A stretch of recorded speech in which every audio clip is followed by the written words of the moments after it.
Konnichiwa, good evening, good morning, good night. Hello to everybody around the world, professional wrestling fans worldwide, casual, old, new school, old school, internationally, domestically, and of course, fans of Japanese strong style or Kings Row. This is New Japan Pro Wrestling, and welcome to this special coverage tonight of the Sabre Studios, bringing you into the finals of this year's G1 Climax, the G1 Climax 35, where the strongest of the summer will be decided officially tonight. And welcome to our pre-show discussion and hype. Hello, everybody. Welcome back here once again to the Sabre Studios. You, of course, saw me with the shenanigans. Want to give a shout out again to the Renegade Wrestling JJ Williams, who, of course, moderates that down as I try and provide him 15 minutes of insanity and bring it back down to reality. Hope you all continue to enjoy the conversation over there, but I hope you also enjoy the coverage, reactions, overall analysis, and outlook that we have here as we bring you in tune to New Japan Pro Wrestling and the finale of G1 Climax 35. Let me take this off from earlier. I'm getting ready, of course, for the Ridiculous Forbidden Door later in the week. Anyway, I'm the Seminole Foster, forever a lifelong fan of professional wrestling, damn it. And my Canadian friend, our Canadian friend Ash, will be joining us here shortly. She is also a longtime friend and fan of New Japan Pro Wrestling. Before I begin and say anything any further, if you haven't already, don't be a dickhead. If you're watching these feeds, watch particularly at Batting for Wrestling. And follow Shout Out Bat Dash, our Canadian friend, on the X and on YouTube at Shout Out Bat Dash or at Batty for Wrestling. Don't be a dickhead. That's all I got to say about that. Anyway, of course, we are here right now to discuss the G1 Climax. Charles, good to see you once again as I'm back here in my comfortable domain. Not necessarily talking about it, but reacting to and engaging actually in a professional wrestling and not the business schemes that everyone thinks that WWE might be planning. Again, they might be right around us, not for me to judge. But again, folks, tonight this is all about G1 Climax. You can watch along with us if you want. Again, we are the blind conduit. We do not provide the content live. We keep you up to date live. You can watch the G1 Climax finals with us as you see the times up above. Go to ngwworld.com and subscribe. $9.99 a month. And you can watch the G1 Climax along with us live through this entire event tonight. There, of course, will be a ton of preview tag matches to foreshadow the faction warfare ahead of the G1 Climax final to happen later tonight. You will also see some of the young, bright, up-and-coming in training young lions, the future stars of New Japan Pro Wrestling being shaped as we speak before they head on to excursion and return home to New Japan Pro Wrestling, where you see this new generation has taken breed, including like to Ren Narita, Yota Tsuji, Shota Umino, Drilla Maloney, and of course, Rihei Oiwa, just to name a few. The G1 Climax, folks, has of course been involved since, of course, became NAME, and of course, it goes back to when it was once known simply as the Games, going all the way back to Antonio Inoki and Hulk Hogan, who won the very first one. As we look towards the strongest of the summer, we are guaranteed a first-time winner this year, and it might be an outsider that could be the saving grace of New Japan Pro Wrestling when it comes to the strong spirit of New Japan and the lion mark on the cerulean blue as we know it. So without further ado, why don't we go ahead and talk about what's ahead tonight. And Sandy, good to see you. As always, appreciate you so much. And yeah, it's going to be a long night, and I'm praying to God above that good triumphs over evil, literally. Or this might be the end of New Japan Pro Wrestling as we know it. It might be fully bastardized after tonight with the House of Torture taking control on the world title picture as we know it. Lord, help my blood pressure. And, of course, the summer tournaments, the M1 Victory, the 5-star Grand Prix, of course, going on. Princess Cup finals, as you're talking about, of course, with ice skating, Tokyo Joshi Pro Wrestling, and so much more. Corrigan Hall, the holy grail, of course, of New Japan Pro Wrestling and Japanese wrestling. I call it the cathedral of Japanese pro wrestling, honestly. Anyway, not watching the final, but we'll do a watch at least through 3 a.m. After that, sleep time. I got to be ready for church at 7:30. God bless you, as of course I have church in the morning as well, but I'm also crazy, so I'm here for the entire night for this entire shebang. So we'll see who else is crazy enough to stay up with me. It's like one of 4 nights of the year that I choose to stay up for the entire night and say, sleep be damn. Anyway, folks, tonight your card goes as follows. We, of course, have Young Lion action here, as we have a Young Lion tag team match. You are looking at Shoma Kato and Tetsuya Matsumoto taking on Masatoru Yasuda and Zane J. You also have tag team match in which Toji Kojima taking on Taiji, as well as Togi Makabe and, of course, Katsuya Murashima. Before I go any further, though, I am not the only one that will lend their voice tonight towards Japanese pro wrestling. Because once again, she's yours, she's mine, she's our Canadian friend, Ash. Hello, Ash. Are you ready for the G1 Climax night? Yes, absolutely. This is going to be fun. It's going to be a long show. Buckle up. I was just running through the card orders. Of course, we have tag team match going all the way through to the finals. We got Taiji and Toji Kojima taking on Togi Makabe and Katsuya Murashima. We, of course, also have freaking Yano. This guy annoys me. Toru Yano, Yo Masawado taking on Yoshihashi, El Desperado, still IWGP Junior Heavyweight Champion. Oh, nice. And, of course, the coach, Rizusuke Taguchi, Mr. 69 himself, the owner of the Funky Weapon. We also have Ace of New Japan, Hiroshi Tanahashi, teaming up with Shota Umino, Roughneck on his second chapter, and Uyamura, the Heat Storm, taking on Great Khan, all hail, Kyle Newman, and Jacob Austin Young, of course, the youngest, newest member of the United Empire, crowns up. Our fifth match, of course, will continue from there in bigger 8-man tag team action. Take a look at this freaking mess. We have the unaffiliated Los Ganabes de Japón Spirit, Shingo Takagi, Yota Tsuji, that guy, Nagai, and of course, Hiromu Takahashi, ticking time bomb as he prepares for Forbidden Door next week and take on Kyle Fletcher. There we go. Get the little guy out. Of course, challenge for the TNT Championship. And Lord help me, Lord help me, Lord Make help some me. noise for the boys. Dickheads on my screen.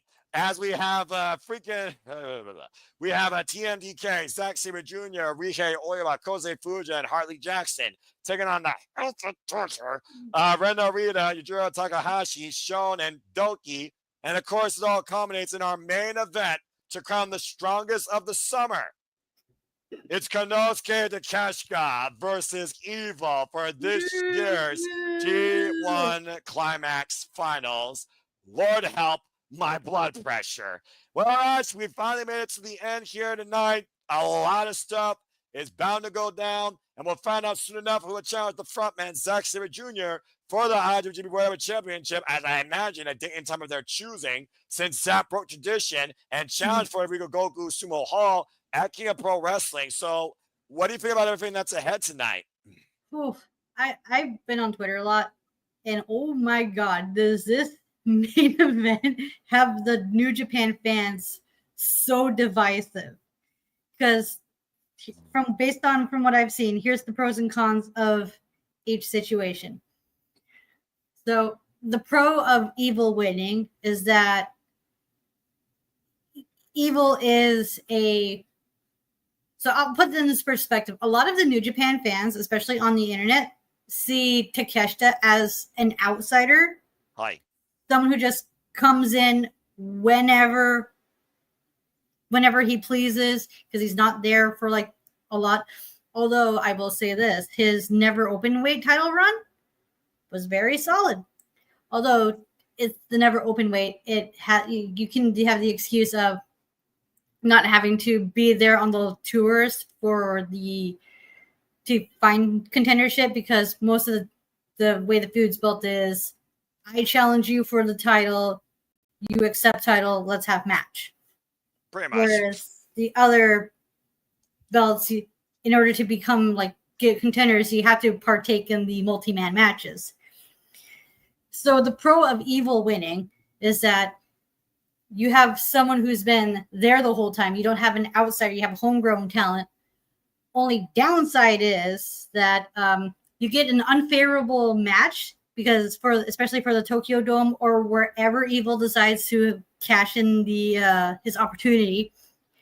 And that main event picture is going to be full of House of Torture shenanigans. And don't get me wrong, I do like my House of Torture shenanigans, but not in the main event scene. That's just that's not going to bode well. However, with Takeshita winning, sure, he's an outsider, but he's proven himself. And also, You're going to sit there and tell me Zack Sabre Jr. versus Takeshita is not going to slap? Especially might be their third encounter, because you know how New Japan works in threes.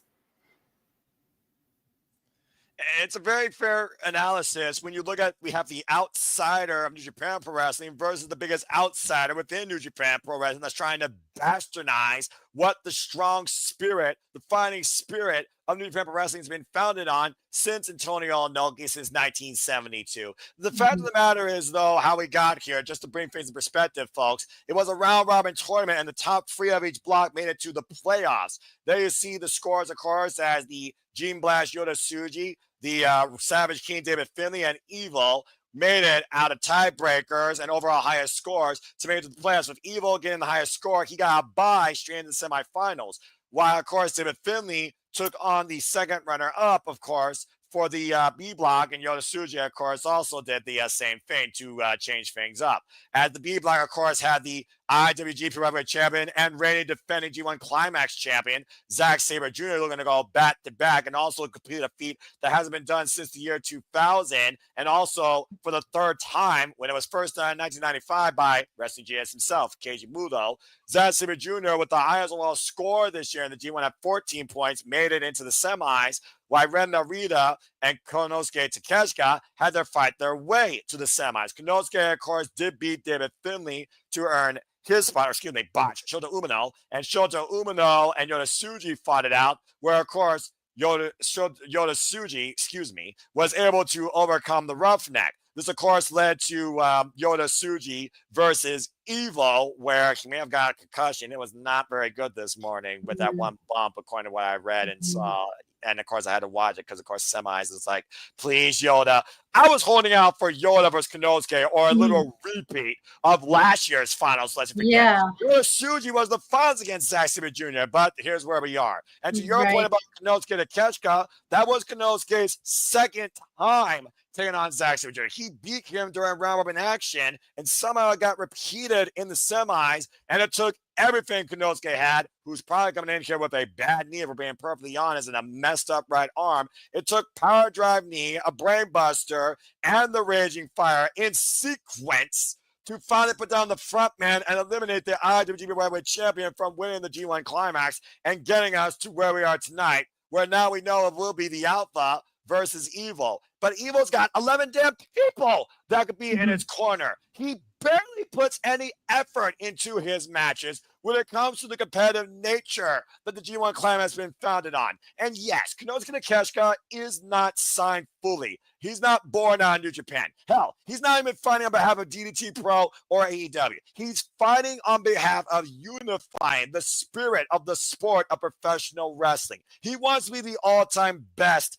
in professional wrestling, not just New Japan. While Evo just wants to own New Japan his own sinister way, and I might put this coming in worse dark ages that Tanahashi got us out of, they may not be able to save us from, because he's the damn president now. It's just one of those things that I don't like the future of New Japan Pro Wrestling with House of Torture and their outlook of New Japan Pro Wrestling at the forefront. I don't see no good coming from that. The only way that I see like Evil winning is just like, if like, it's the whole idea of House of Torture is like they're the de facto, they're villains.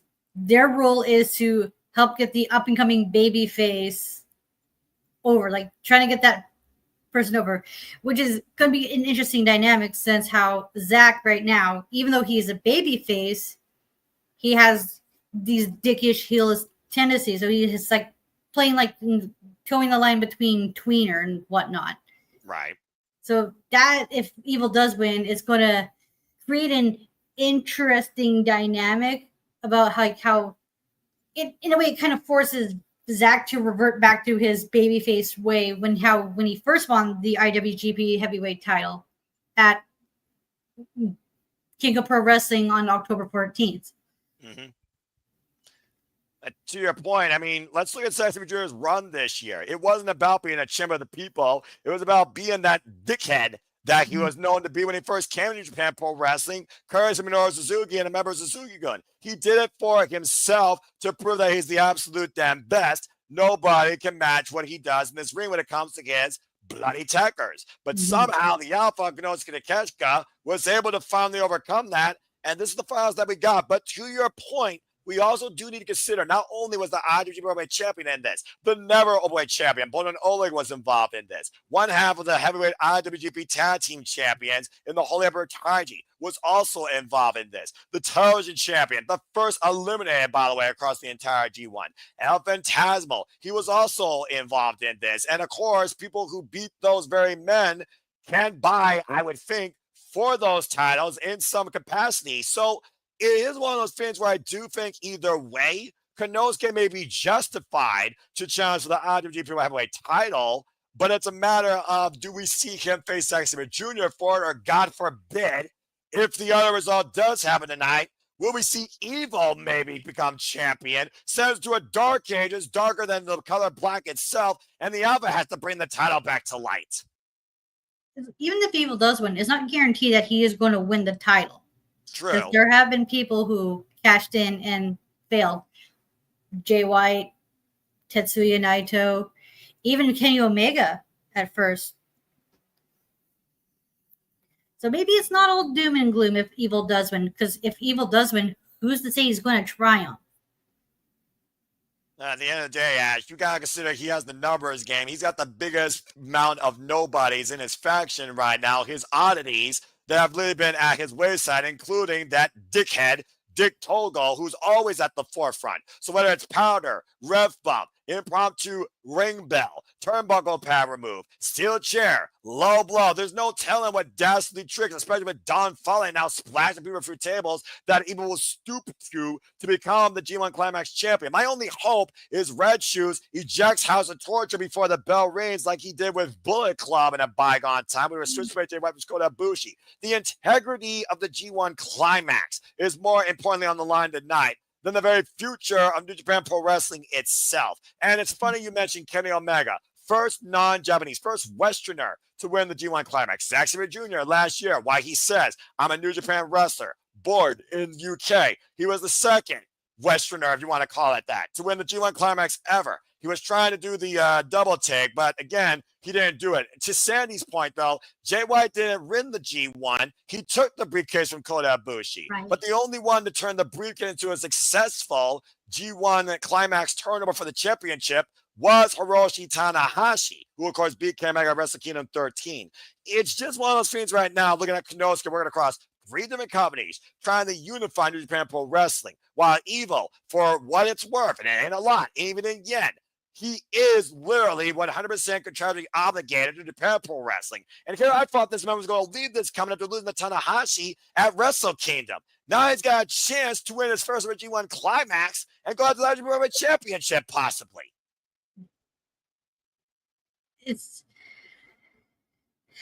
is quite an interesting matchup, and all the implications it can lead to.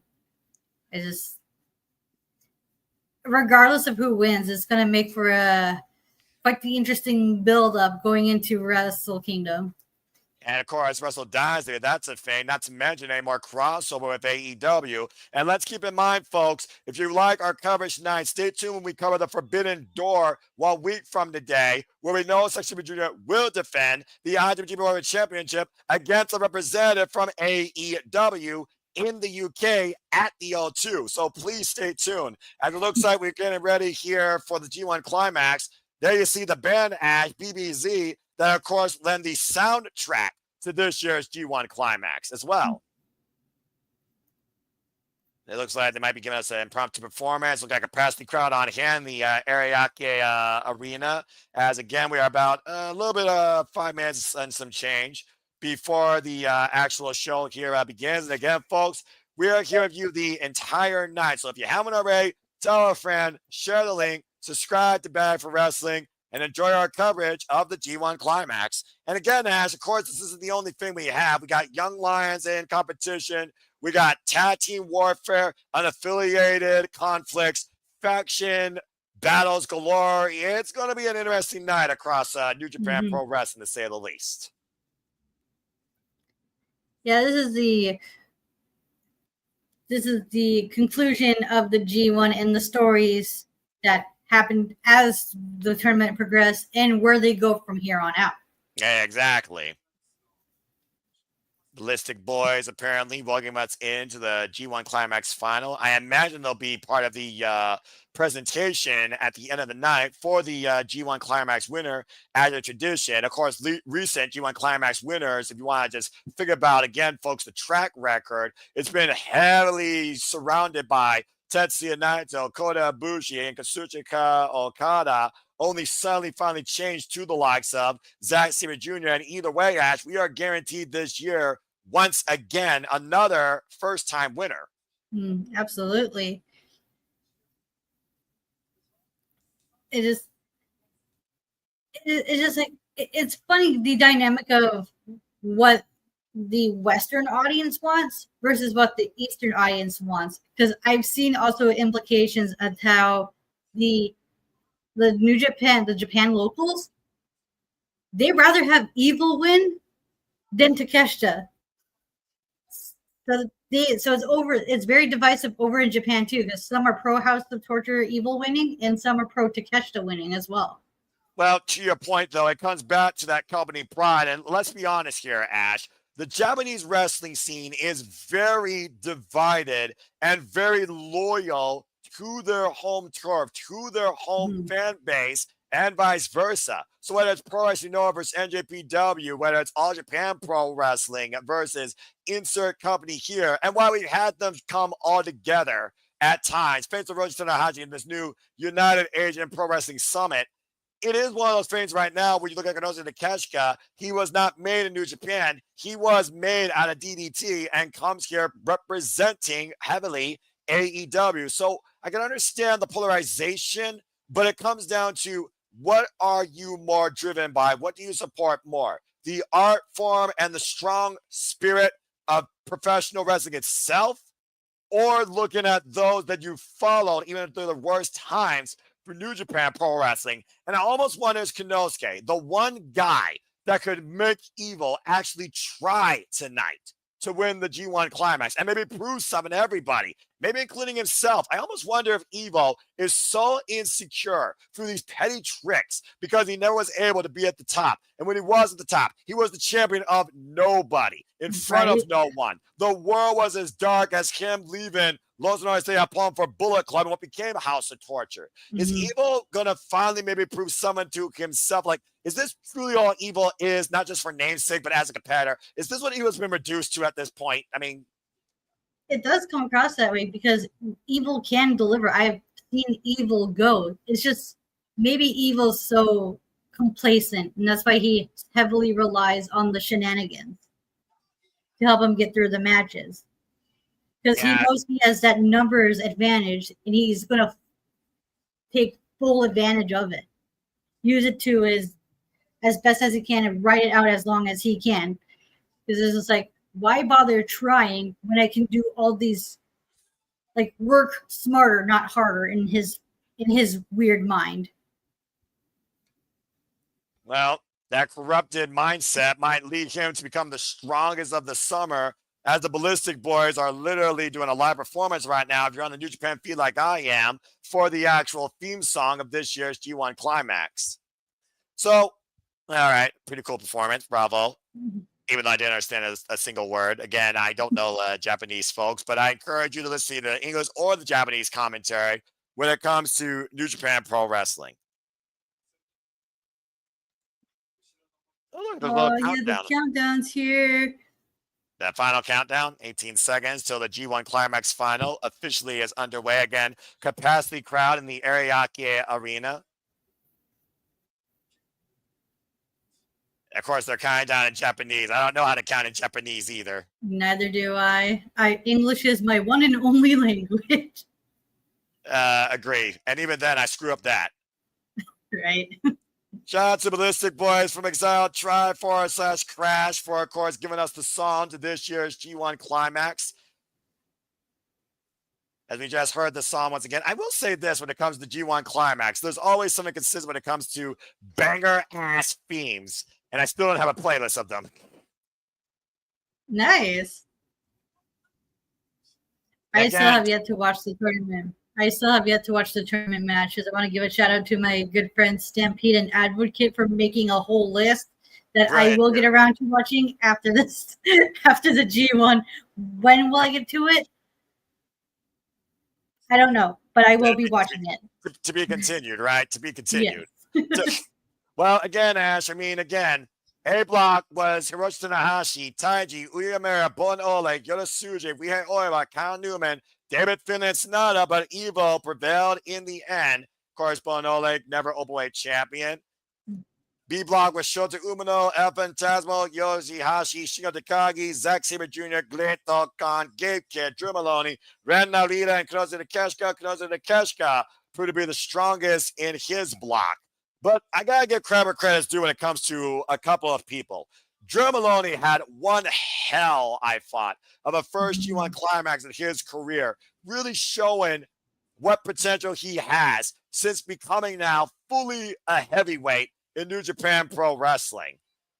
I will say this, that's one of my favorite things. I haven't been watching New Japan as much, but when I have watched it, that's been one of my favorite things this year is the transition and transcendence of Drew Maloney in the heavyweight division because he belongs there. Like you look at the people, the caliber of talent he went toe to toe with, he was able to hang with them at ease. Like Drew Malone really came to his own in the heavyweight division, and I'm looking forward to what he does next. And I'm hoping he goes after the never open weight title because he is tailor made for that title.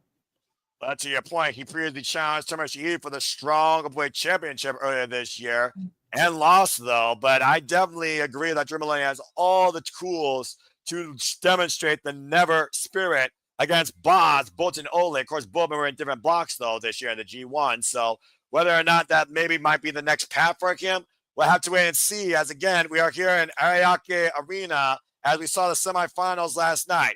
Came down to 4 men, and now we're down to 2. Again, though, freaking evil and the House of Torture, every trick involved. I gotta stop joking about shit because everything I joke about seems to happen. Like early last year, I was joking with my mom, hey, wouldn't it be funny if Jey Uso won the Royal Rumble? And what happened? Jey Uso won the Royal Rumble. And then early this year, I was joking like, hey, what if Goto became champion? And sure enough, oh shit, oh wow, Goto actually became champion. And as the G1 went by, I was like, man, wouldn't it be funny if Evil made finals and won? And now I'm like, oh shit, I didn't actually think Evil would make finals, and yet here we are. About to say, Ash, you're becoming a Nostradamus. It's a scary thing right now. I'm just saying. I swear to God, if Evil does win the G1, I'm gonna laugh and I'm gonna be like very apologetic because yeah. Well, like I talked about, you are safe in this family. I'm not gonna blame you if that happens, but I'm gonna go off if it does happen. It's okay. I don't blame you. You have every right to because I was listening to some spaces and they were just popping off, and I made the joke saying, man, you guys are so lucky I'm at work right now because I would have been defending Evil so hard right now. About to say, everyone, I guess, deserves some sort of case to make for themselves. As of course, once again, folks, we have made it to the end of the summer to find the strongest. 19 dates later, G1 Climax 35. It all comes down to this. Konosuke Takeshita versus Evil. One fall. No time limit, as Yamada Infratechnos Limited presents G1 Climax 35. I love this Japanese narrator, by the way. May he never change. It's the best.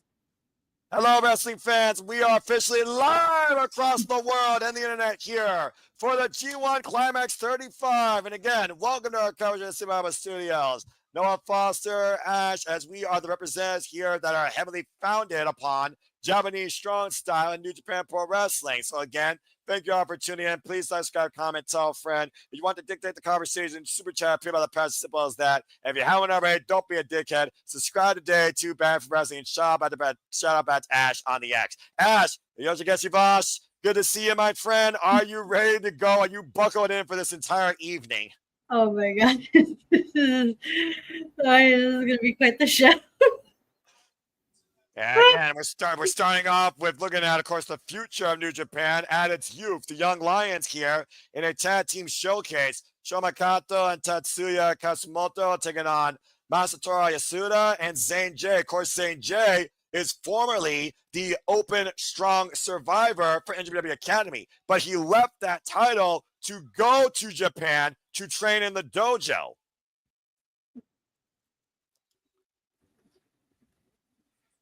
This would be a fun little exhibition here. What's Sandy asking here? The M1, that might be interesting. Pro Wrestling Noah. We'll think about it. We'll see if we make it official on the schedule. Thanks for the heads up on that. As again, the summer of tournaments, of course, Stardom has their 5-star Grand Prix going on right now, and we'll see who wins that. Why Sayaka Matai, the Phoenix Queen, is in a very good spot.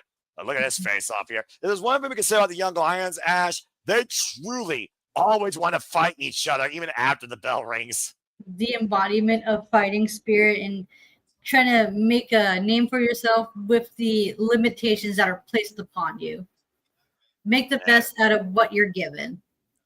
Well, big chance here for these Young Lions. One fall, 20-minute time limit, tag team match, and kick us off here. I want to give a shout out to Walker Stewart and Chris Charlton, of course, that are the English commentary for New Japan Pro Wrestling. And of course, most times we see Young Lions in matches, they either end up in a draw or end up tapping out on a busting crab. Yeah. Yeah, it looks like right now we'll see the spirit of the Young Lions here demonstrated here. Nice side step off the ropes. Oh, good shoulder block there. And it's one of those things also when you figure out how the Young Lions kind of demonstrate what New Japan Pro Wrestling presents at its youth, at its genesis, Ash. The next batch of future talents, if you will. And right now, of course, Don Fale, who of course is I believe still the leading coach of the Noge Dojo out of Australia, down under in I think New Zealand. Of course, we have the NJPW Dojo where leaders like I believe Hiroki Goto, Yuji Nagata, and Satoshi Kojima still help guide these Young Lions on their future. Cover now here. It's a 2 count. At least you can say for the future of at least with the Young Lions, we know the future is in good hands. Yeah, I do agree about that. It's like say what you will about the New Japan being in a dark period right now, but at least you can make the argument that they're finally making a heavy focus on their younger talent, especially with people like doing with Uya, Fujita, Drilla Maloney, Clark Connors, Uya, Uemura.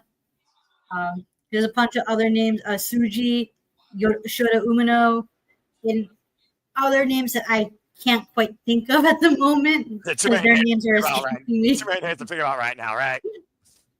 I mean, that's absolutely fair. I mean, when you really think about it, New Japan Pro Wrestling this year particularly has been about the new generation and figuring out who will lead New Japan Pro Wrestling. And you just list a very big savant of names. Everyone from Shota Umino to Yota Tsuji. And Yota Tsuji, honestly, when I look at Yota Tsuji and Shota Umino, for example, amongst, the Rhea Musketeers, but I think Rhea wasn't even part of that conversation, it feels like Yota Tsuji was the one that made the fastest impact upon his return. He didn't go necessarily to the office. He chose to do things his own way. There's a lot of reasons why Gabe Kidd respects him so much. Gabe Kidd, a whole nother one. By the way, shout out to Gabe Kidd. Hope he gets him as soon as, of course, he had to forfeit his spot in the G1 Climax after getting injured in his match with Konosuke Takeshita. We wish all the best to that war-ready war dog. And, of course, the current global heavyweight champion. Yeah, it's very fascinating. What I find is that Shota Umino and Gabe Kidd are the same side, opposite sides of the same coin, because they're going to, because in their own way, they're having conflictions with their character. They're facing off what and who they want to be versus what management wants them to be and what they need to be based on the roles that they are in. And they've also been very outspoken about that identity as well, where they believe that they are the ones to lead New Japan. Nice scoop slam to Zane J there. Cover now by Kato and gets a 2 count. Boy, this guy's fired up. He's showing some character right now. But he can't let that aggression and that anger get the best of him. Well, we all know. Prevails. We all know when a young lion loses, they pay it though with a ton of push-ups though in the dojo or washing dishes or laundry. Just saying. Mm-hmm. The schoolboy now by St. J. Deep roll up here gets a 2 count. Whoa. Nice drop kick though. Sending Kato into the red corner where I believe his partner Matsumoto is ready for the tag, still grabbing his back. St. J making the tag now to Yasuda. And I believe Yasuda and Matsumoto now are legal. Just both exchanging blows and chops right now. Yeah, by the way, Shoma Kato is the senior of the Young Lion class. Drop kick. And of course, we are looking at the future of New Japan Pro Wrestling. I mean, you think about all those people that wore those black boots and black tights. Many of those people that you literally name. The War Dogs was born out of Young Lions. Basically trained out the LA dojo, though, by Katsuyori Shibata. And that's how they formed that bond that they have. There's a reason why they called each other My Dog for Real. Yeah, right?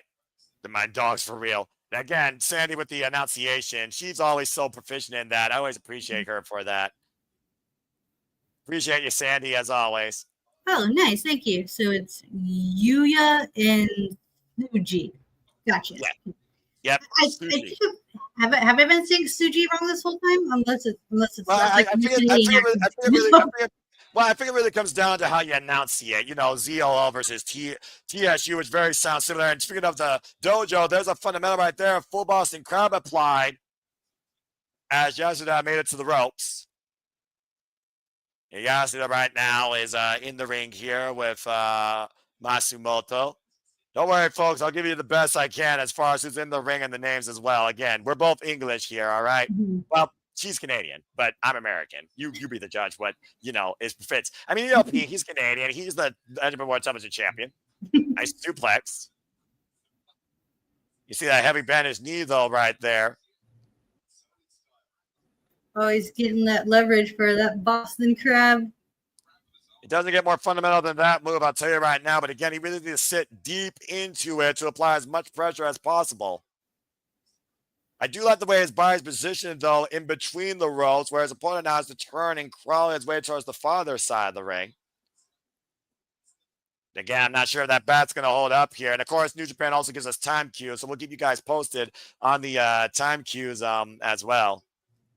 And to Sandy's point, even Gabe Kidd is ticked about this final. Now, whether or not he's ticked more about Evil or Konosuke, there's the tap out. That remains to be seen. And it looks like Matsutoru Yasuda got the win for him and St. J with the Boston Crab. It goes the way to the younger side of the team here.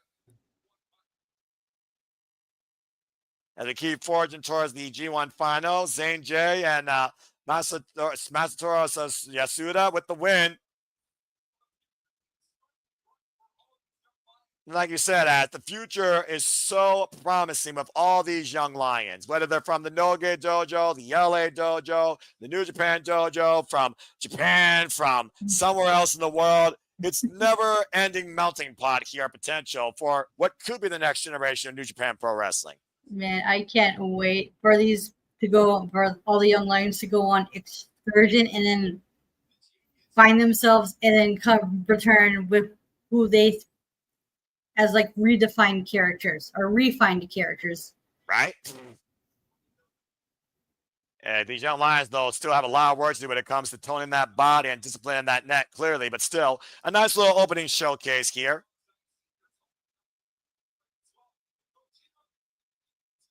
Anyways, as she moves forward, we're going to get the Holy Emperor Taiji teaming up against a very familiar foe and former tag partner at one time. Satoshi Kojima taking on Togi Makabe and Katsuya Miyashima. Of course, Taiji right now, one of the last seniors of New Japan Pro Wrestling. He was the oldest competitor, I believe, this year in the G1 Climax. A very valiant run. Still so much more to come here tonight, folks, on the G1 Climax final for G1 Climax 35. All right, let's get ready for our next match.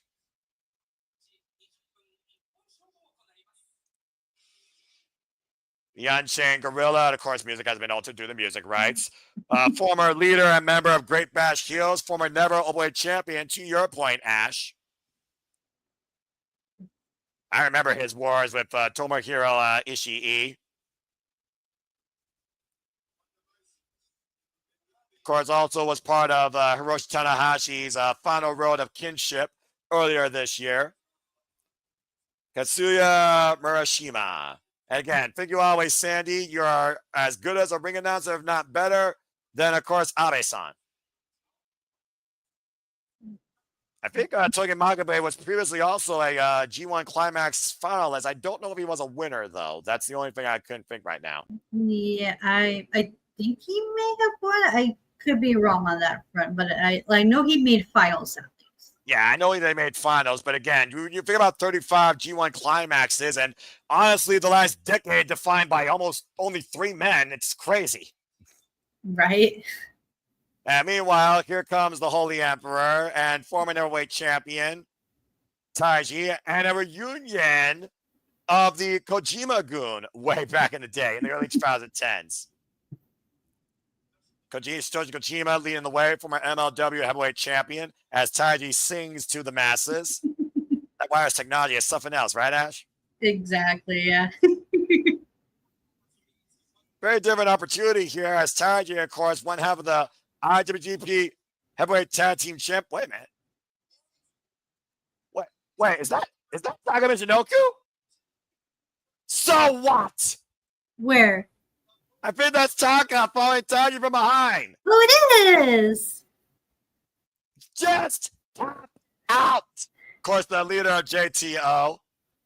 Always good seeing Taka Michinoku. As long as he's not, using profanity live on the mic. Just dropping F-bombs like there's no tomorrow. Right? Freaking language barrier. That language barrier covers the entire world right there. Oh, God. Oh, Lord. I mean, just 5 guys was so funny, especially like the caption, "You already died." Come on over here. I followed Taka Michinoku for a long damn time. I'll tell you that much. I love Taka. Oh, Taka on the mic is gold. It's pure comedy gold. Bless the boy's heart. Yeah, about to say. It's one of those things also, talking about just 5 guys, just 4 guys. They've kind of been merged in the Hontai since Koji Kojima kind of joined just 4 guys in Chaos together into one super group here for New Japan Pro Wrestling. I guess why not? Because if you're like, because the House of Torture has like a bunch of people, why not have the 2 face teams join together to like even the odds and whatnot? I had the phrase in my head and then I lost my train of thought. Yeah, that's all good. I remember Suzuki-gun. Of course, shout out to Minoru Suzuki, former King of Pancrase, of course. Murder Grandpa for life. Suzuki-gun, Ichiban forever and always. Ichiban.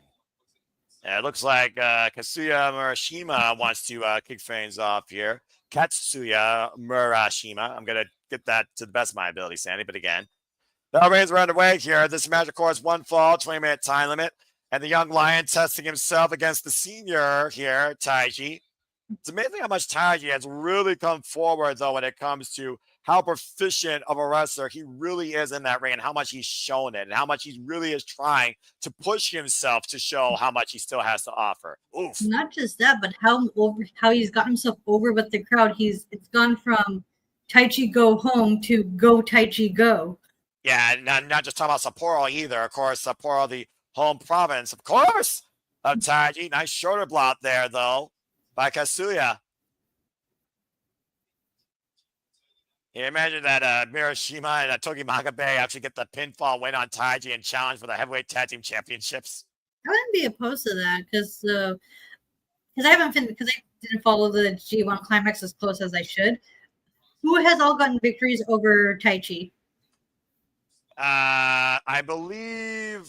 Oh Lord, that's a lovely question. I'll have to bring up the graphic actually to look at that. And fuck it, I'll go ahead and do that right now because So what? Right now, I believe Togi Makabe might be in here. So Taiji looks like he lost to Hiroshi Tanahashi, Bolton Oleg, Rihei Oiwa, and Kyle Newman. And let me go ahead and move this real quick. Evil, bleh, and Sonata. He lost quite a few, unfortunately. Okay, so this should set up some potential feuds going into World Tag League and possible potential matches before Tag League starts. That's entirely possible, in my opinion. Satoshi Kojima, of course, no stranger to the G1 Climax, also a former IWGP Heavyweight Tag Team Champion. Looking for the chops, machine gun chops in the corner. And the fire, Kazuya here, challenge Satoshi Kojima. I'm not sure how wise that is. Could you be like, nah, here, let me show you how it's really done. Oh, no. To your point. And the chops, Poor Blade's going to be red by the end of the match. He might say a bad word here in a moment with the Irish whip in the corner and the follow-up knee, and he said something naughty. I'm not going to translate that. Out of the second. Drop. Big elbow drop. Cover here with the far leg. It's a 2 count. Yes, Satoshi Kojima, of course, been kind of all over the place on excursion, primarily in Major League Wrestling, as I said. Of course, heavily known to be part of Ten Cozy with his tag partner, Hiroyoshi Tensen.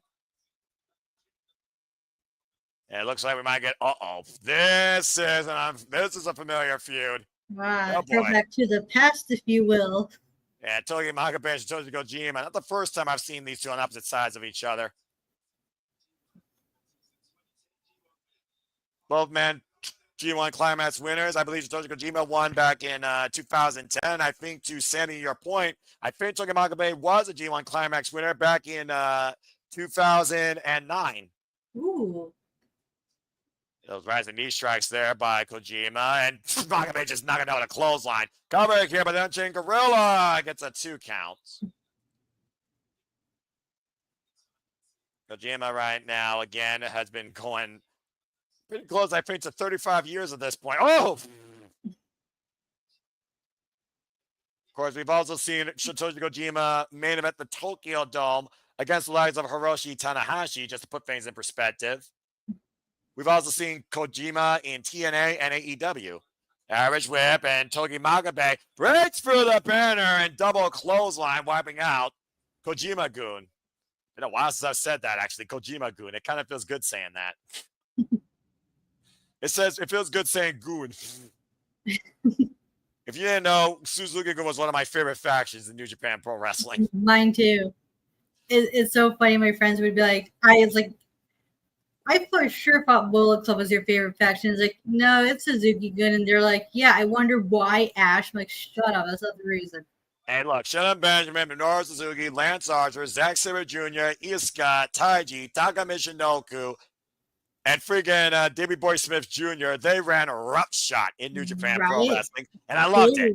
They were dominant, and that's what I loved about it. Like all these characters were people you do not want to get caught in the back alley with. Well, Murder Grandpa smiles at you, and you already realize you're about to be dead. Oh, wow! Like, let's be real. You're already dead before he locked eyes on you. And the scrappy young lion is showing some grit here. It's a hell of a shoulder block running through Ty. He has 5 minutes of now passing this match. He really put some oomph into that. They're running power slam with a hook of both legs. Can you imagine? Kick out at 2. Satoshi Kojima, by the way, folks, is 54 years of age, has been involved 34 years in the game. Yeah, and he's showing no sign of stopping either. Well, I mean, to be fair, there are people that still wrestle, I think, close to their 70s now in Japan. Tatsumi Fujinami, I believe, is one of them. And he used to be also the president of New Japan Pro Wrestling.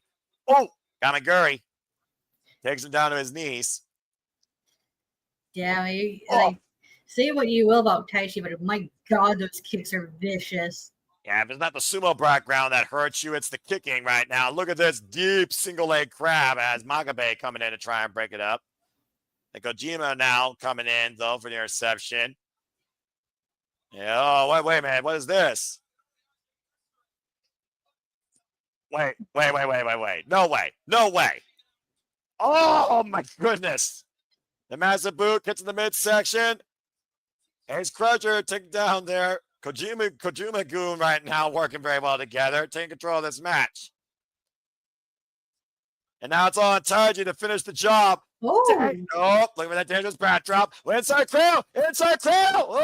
Oh, just about got him there. Hell off the ropes, runs into a boot though. And again, this young lion taking down an axe bomber. Step through, cover. No.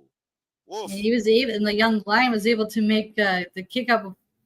Just no saving needed there. Let the yellow pad's off, so I think we're about to put this young lion away. Cozy lariat. And now Tsuji looking to follow up. Dangerous bat drop. And dangerous bat drop will do the job for Kojima-kun.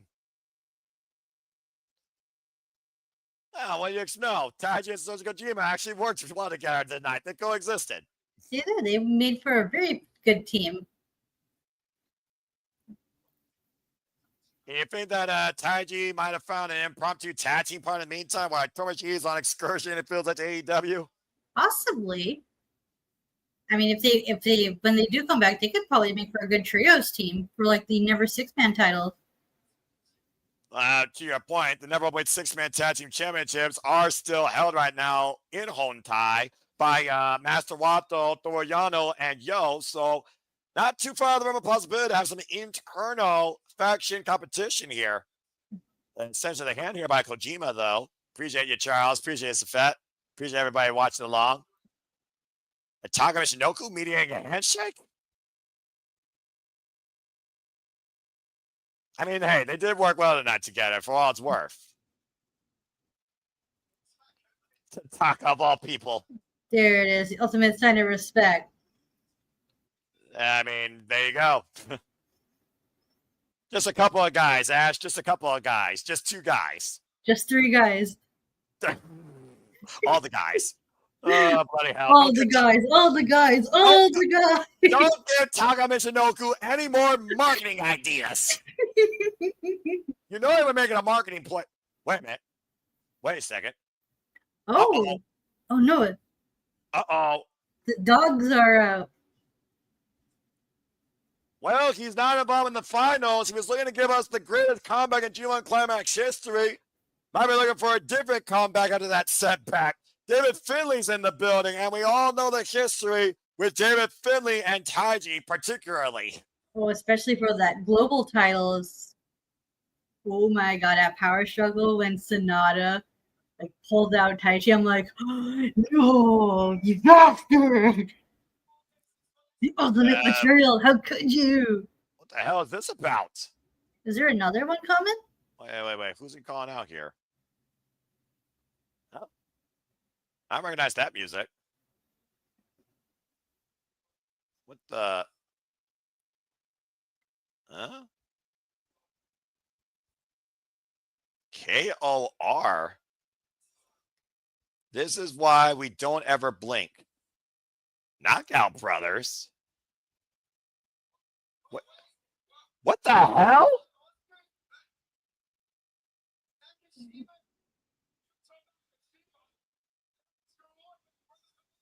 Yuto Nagashima and Oscar Oibe, what the hell? Wait a minute. These two used to be young lions. Did David Finley just recruit them in the Bullet Club War Dogs? I guess so. Looks like we got some new members here. Yuto Ice and Oscar. What the hell?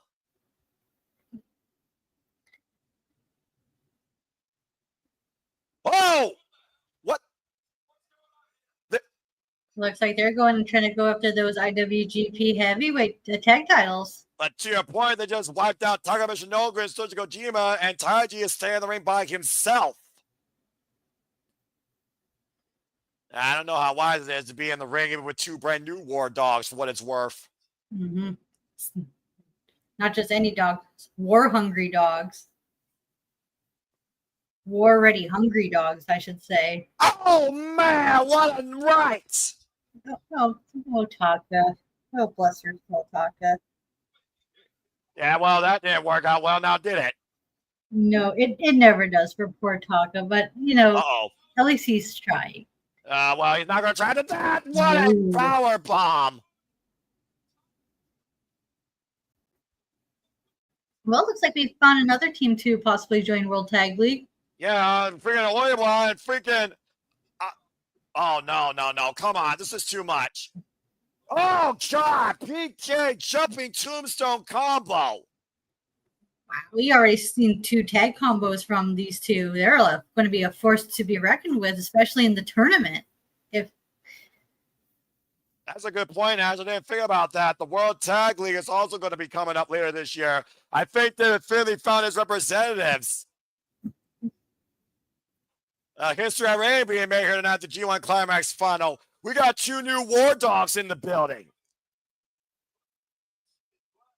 Yuto Nagashima from Heisei Jump, as Sandy alludes to.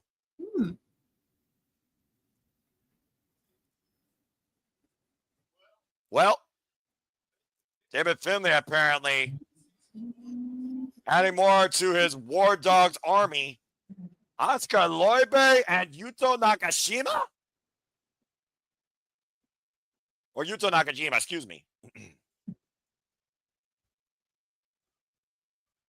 Well, not the first time we've seen faction development here at G1 Climax Finals, but I sure as hell wasn't expecting that. No, that's a pleasant surprise. Good grief. I mean, they're going to add much needed depth to the tag division because what tag teams do we have right now? The jury is out after Kyle Newman's back might be thrown out again, and what Great Old Khan might want to do. But regardless, Ash, welcome to Bullet Club War Dogs, Asuka Loibe and Yuto Nakashima. Do you think these two are going to have like a dominant performance in the G1? I mean, not the G1, the World Tag League. And the jury is out. Again, hunger could be a very dangerous reinforcement.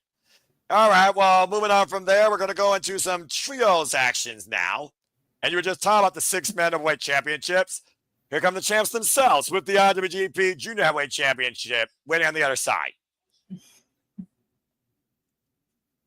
The man that literally scarred his back to prove that he could be the strongest through any style. The 98th IWGP Junior Heavyweight Champion who endured war at Freedom's So Glad I Met You against Crazy Monkey Jun Kasai. Of course, talking about El Desperado. Oh, man. El Desperado is really coming to his own as a solo competitor because usually, like, most people see him just as a tag team wrestler because he and Kanemaru worked very well together. It's one of those also, though, the funny thing here, Ryusuke Taguchi used to be tag team partner to Master Wato. So, again, we've all saw how well that worked out. And, of course, Master Wato decided to team up with Yo to go after the IWGP Junior Heavyweight Tag Team Championships. At one point, they were successful. And now we got Toru Yano, Yo, and Master Wato as the 6-man heavyweight champions.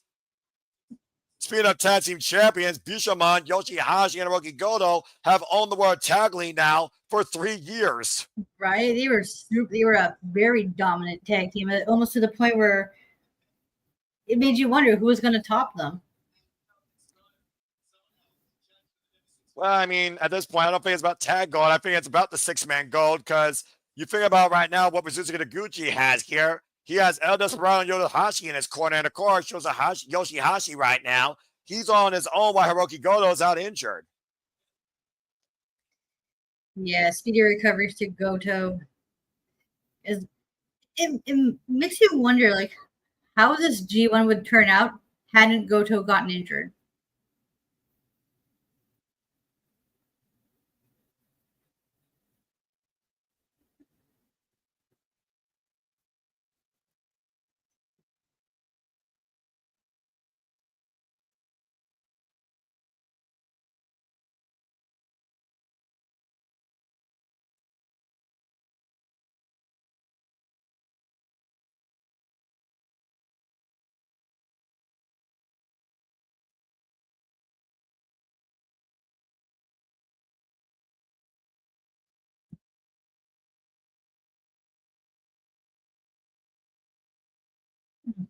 Oh, okay. So it's just me right now.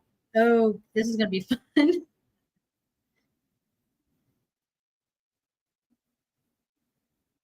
If I'm not mistaken, Toriyanu has been in making his rounds in DDT, which is good because Toriyanu is a comedy wrestler, and I know people say that's derogatory, but Toriyano's shenanigans and like the way he like the nefarious methods he used to like win are so funny.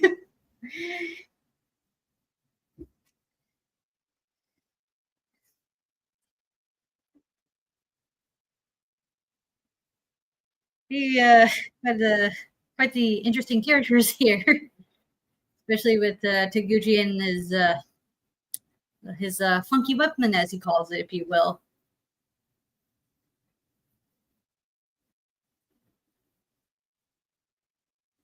I am not too familiar with Master Wado, but from what I heard, he's pretty good, especially like in tag matches. Because the bond he and Yo made together was seemed to be working pretty well for them.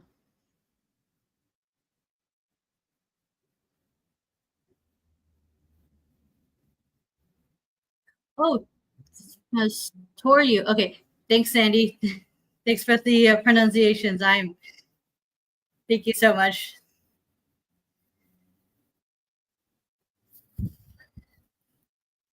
All right, we're gonna see who's gonna start off with the match here. I'm gonna try to do my best to hold the fort and do some play-by-play. So this is a part of the show where it's all gonna go downhill from here because I am not very good at play-by-play. So I'm gonna do my best here because I am not the best at naming moves. Hello, Top Notch. Thanks for joining us tonight. It's just me here right now because unfortunately Noah is having some technical difficulties. All right, so the bell is rung, and it looks like we're having El Desperado, and I believe that's Yo. I'm trying to remember the names here because my friend and I we made a phonetic to figure out who is who.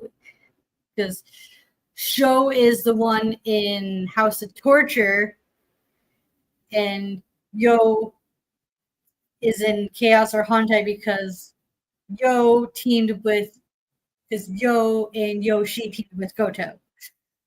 That is the phonetic.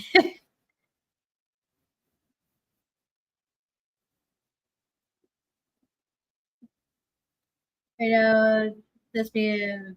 I mean, I'm really sorry, guys. This is. Oh god. So right now, Despy and Watto are in the filling out process. Despy is having Watto in a headlock.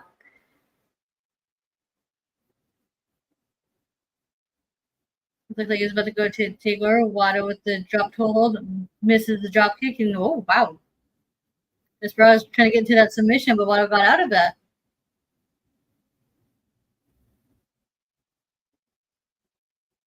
Or not Watto, Yo. I'm getting my people mixed up. I'm so sorry, guys.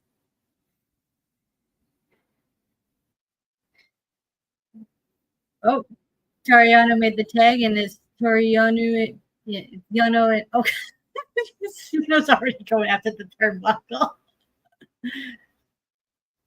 as he's facing up against looks appears to be Yoshihashi. Yoshihashi with the neckbreaker right now, going for the cover.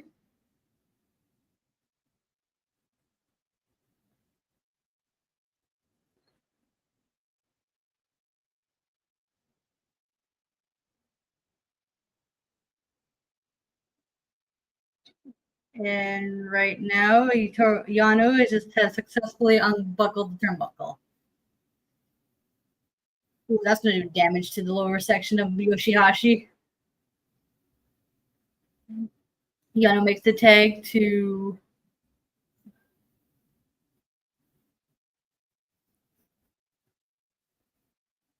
That's, yeah, that's Yo now. Yo back in action. Well, that was fun. Oh, thank God. I can't do play-by-play. I'm sorry. You were going to go have such a laugh watching me struggle in. I couldn't remember who was in the ring, and I think I called freaking Yo Master Wato a couple times. Master Wato. I mean, the old Master Wato comparison. I mean, maybe not too far fetched. Coming out by Wato Yoshihashi. Sorry, folks. I think someone must have hit a transformer. My entire house went down for a few minutes. So I'm back. We're back. We're back in business. Everybody's fine. It's all fine. Top notch. Good to see you in the chat. And Toru Yano, thank you for the announcement. Sandy. Ash, again, pal, you underestimate yourself. I knew you'd be fine during that momentary crisis. So it's all good. We had Rizuzu Takushi using his funky weapon now.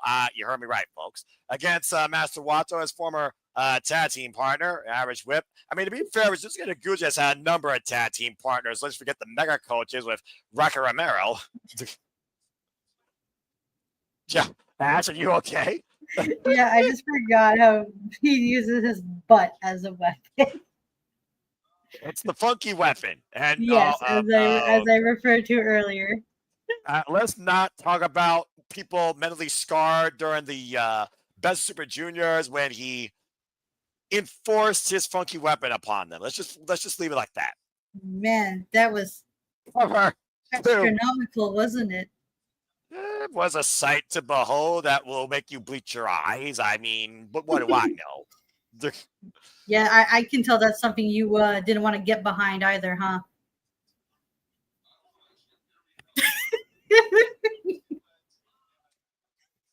Two words you will never hear utter out of my mouth, I assure you.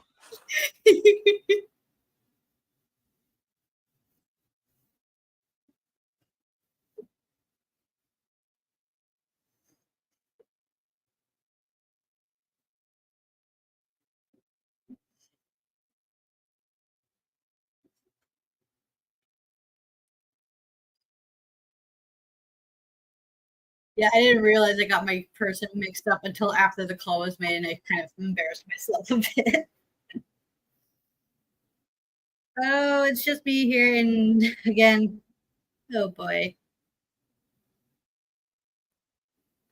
So right now, chaos is broken loose.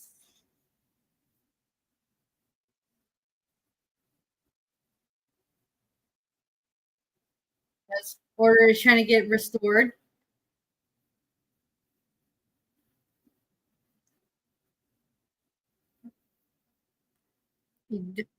Oh wow! Here comes Master Wato with out of nowhere as he flies onto the outside. I don't know what the move what Despy was going for, but good on Yo for getting out of that with that high knee.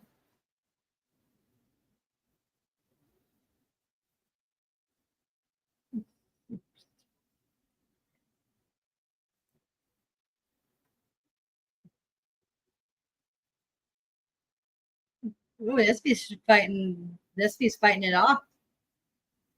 Barely making his way to the ropes. And then Yo is just dropping Despy. And oh wow, Yo picked up the win. Good for him.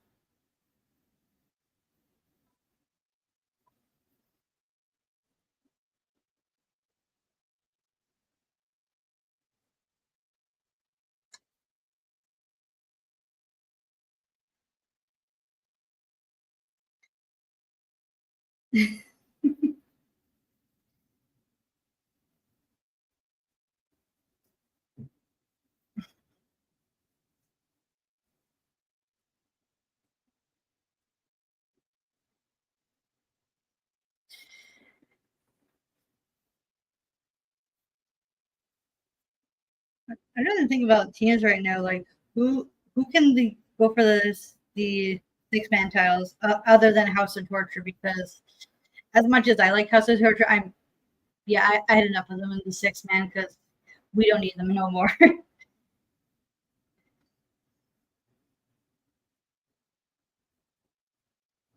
picking up the win against Despy makes that calls for a title opportunity. Yeah, since he did defeat the champ, he got the pin over the champion.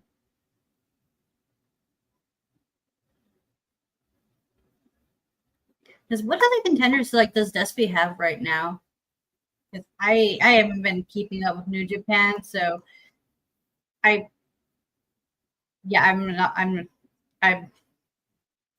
not sure what the stories are going into these matches are, sadly, which is probably why I'm not the best person to call this.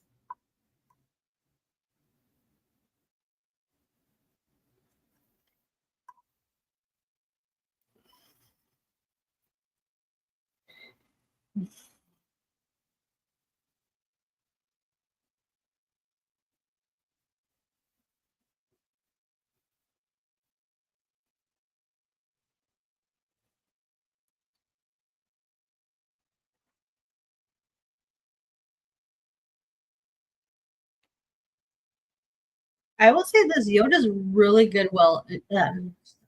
Yo does really well in tag teams. I'm not sure who Desperado's next challenge is, but they're apparently hinting at Yo. That's a very good point. That is a very good point there. Yo did beat him in the Super Juniors.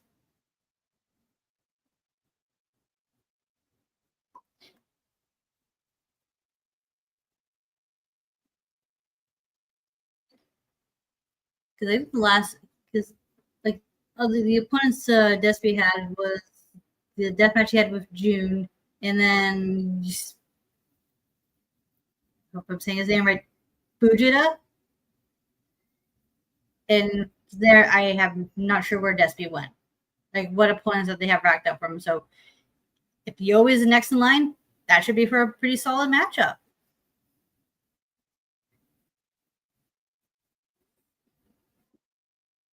Ooh.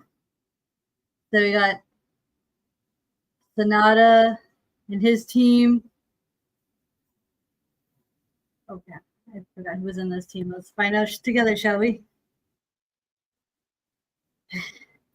Oh my god. Oh my god. Holy crap. This is so blinding. Oh my god. Sonata is so ridiculous. What's more ridiculous besides Snaz attire is the fucking Mother Nature House of Torture dynamic that keeps fucking up my internet and fucking me over for being on this fucking screen, pissing me the fuck off. I feel for you, no, I really do. It's all good. It's all good. It is what it is. Okay, try it again. Take 2 or 3. Fuck it, I lost count. Who won that last match, by the way? Yo got the victory for his team by pinning Desperado. Oh, Yo pinned the IWGP Junior Heavyweight Champion. Yes. That could be some foreshadowing. Yes, I did mention that, saying like how because Yo got the pin on Despy, is he next in line for the title? Well, I mean, again, Sonata, all he's looking to do is play his next bottom hit wonder with that guitar, as you see on his shoulder, with Hillmaster, Yoshinobu Kawamura, and Don Foley, while Sonata comes out with his own cigar here. And again, guys, I don't know what the fuck's going on. Mother Nature's with the House of Torture, I think. Jeez, oh, peace. Something wicked this way comes. Yeah, I got no other place to have internet because I'm literally in my house. But the modem is right by my foot. It's already been rebooted. So again, folks, apologies, but hey, if nothing else, you get more of Ash's wonderful Canadian charm and learn more about her with New Japan Pro Wrestling. She can hold down the fort herself. I've seen it. Anyway, I mentioned that I'm not the best person right now because I have been keeping up to date on New Japan stories. Well, I mean, I try to, but you're nice, and all of you, God bless you. Anyway, let's go ahead and get back to the action here before the internet shits on me again. As we got the neverweight champion, Boz, Bolton Ole, teaming up with Tiger Mask and El Desperado. Wow, no, you're fucking tired. El Phantasmo. Botch, I'm freaking tired of this shit already. Go, Tiger. Go, Tiger. There's someone that will cheer me up, and I got to call a House of Torture match. Now, if the internet falls during a House of Torture match, then I know it's for a reason. It's like, no, Nova, we do not want you to endure this torture. We are saving you from yourself. Saving me from myself. I'm a victim of my own sins. You kidding me? Anyway, Aw, Tiger Mask is retiring. Aw, man. Yeah, but I was saying, he also did announce his retirement also next year as Hiroshi Tanahashi will retire come Wrestle Kingdom 20 on January 4th. Thank you for that once again, Sandy. Of course, Tiger Mask. How many Tiger Masks have there been there, though, to be fair? Right. He was he's always such a joy and blast to watch in the Best of the Super Juniors tournament. And of course, Phantasmal, our current NWA World Television Champion, teaming up with the Never Openweight Champion, Boz.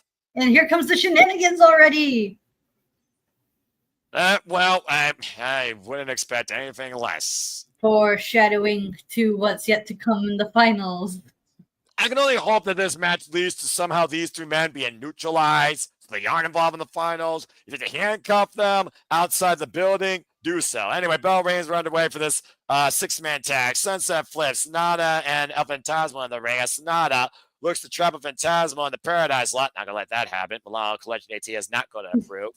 Looks like Phantasmo is trying to get him into one of his own. Does El Phantasmo know how to do the Paradise Lock, though, is the thing. Let's see. We shall find out. Well, and Milano's wheeling him on.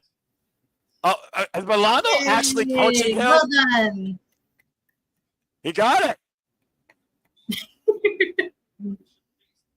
Milano's a great teacher, apparently. Can teach anybody the Paradise Lock.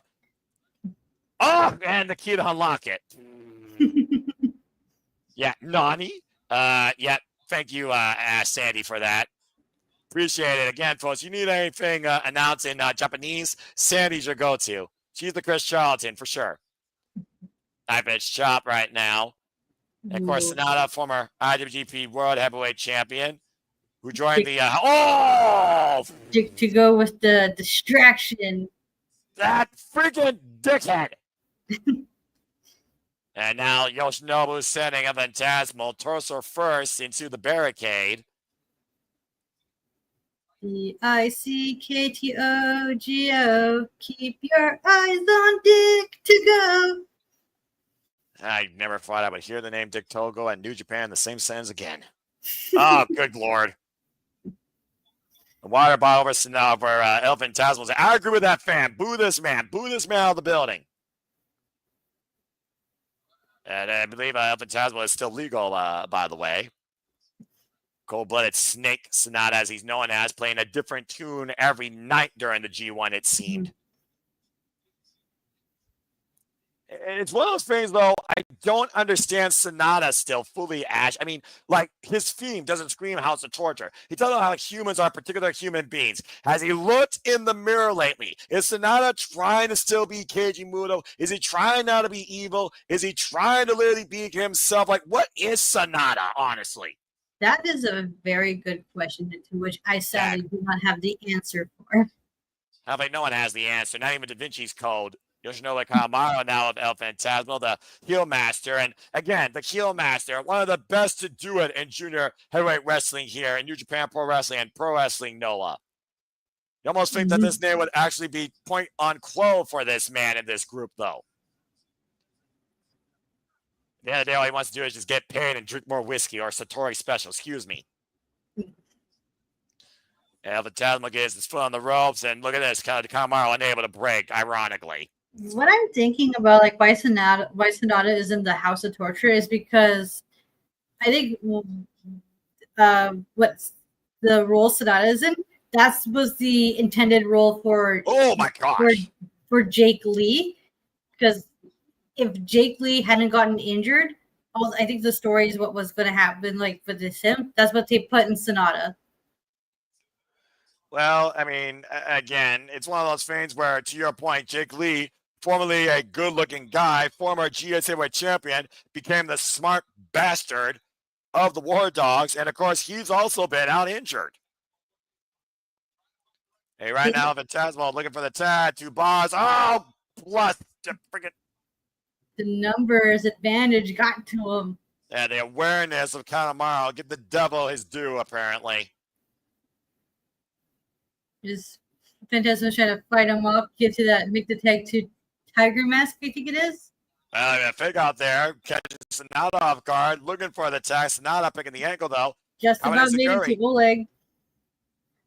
Again, unable to make the tag, though. Kanemaru pushing the Sonata. Roll through, expertly done, and a tag made the Neverweight champion. Oh, the big boys are going at it. The big man from Kazakhstan. And oh boy. That big man Don Fale, for what it's worth, here, who's been through every generation of Bullet Club. Mm-hmm. Take for that perspective, folks. Uh-oh. He might be looking to pull the pin on the grenade. Whoop, Bonole, good counter. Drop kick, pushes Fale all the way in the corner. Oh, the sidestep. Oh, man, clubbing shot. Notice the heavy kinesio tape on the back of Bonole there, Ash. Mm-hmm. But a big clubbing blow. Yeah, about to say, the blind shots you don't see, they're always the worst. Bonole right now is looking for the tag. The Tiger Mask here. I think they just said 5 minutes have passed. Double underhook. I remember Tiger Mask versus Tiger Mask at freaking Wrestle Kingdom. Oh! Cover now. And the hammerlock applied. Beautiful there. Nicely done. Nicely applied. Sonata, though, again, going right after the mask. Again, there is no stoop to what the House of Torture will do. Win by any means necessary. Tiger Mask now taking out the knee by Yoshinobu Kanemaru. We all know how he loves to employ a figure 4 leg lock. Mm-hmm. And tap made now to Don Fale. D-O-N, by the way, folks. Don Fale. As Don Fale and Chase Owens join the House of Torture, betraying Bullet Club War Dogs. And 2 heavy shots to the gut and hoisted up, got him goozled. Just literally exercising his will here. Of course, we know that Tiger Mask also came back from a battle against diverticulitis at one point. Ooh. Damn, that is. No joke. That is is it a disease? Cover. Ailment? Whatever you call it, it does damage to the body. Yeah, your body's never the same after that again. Ask Kenny McIntyre Lesnar about that. Went for a high kick. Sonata, though, catching him. Reverse roll through. Nice escape there by Tiger Mask. Hooking it up. Kanemaru. Double underhook. Looking for the Tiger Driver, possibly. Oh, come on. Was it a dick kick?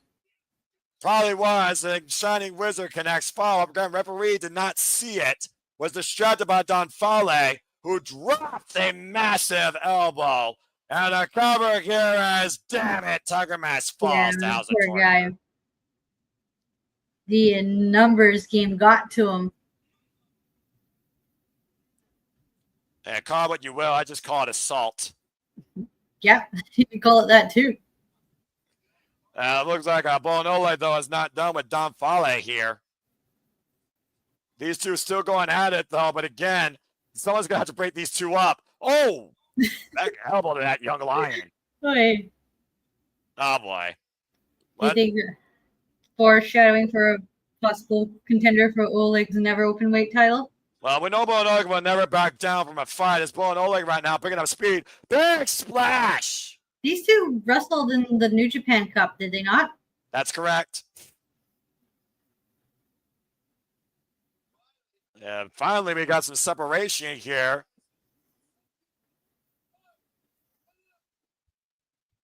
A jaw jagging here by Boss. Flexing he wants that title. Flexing the neverweight spirit.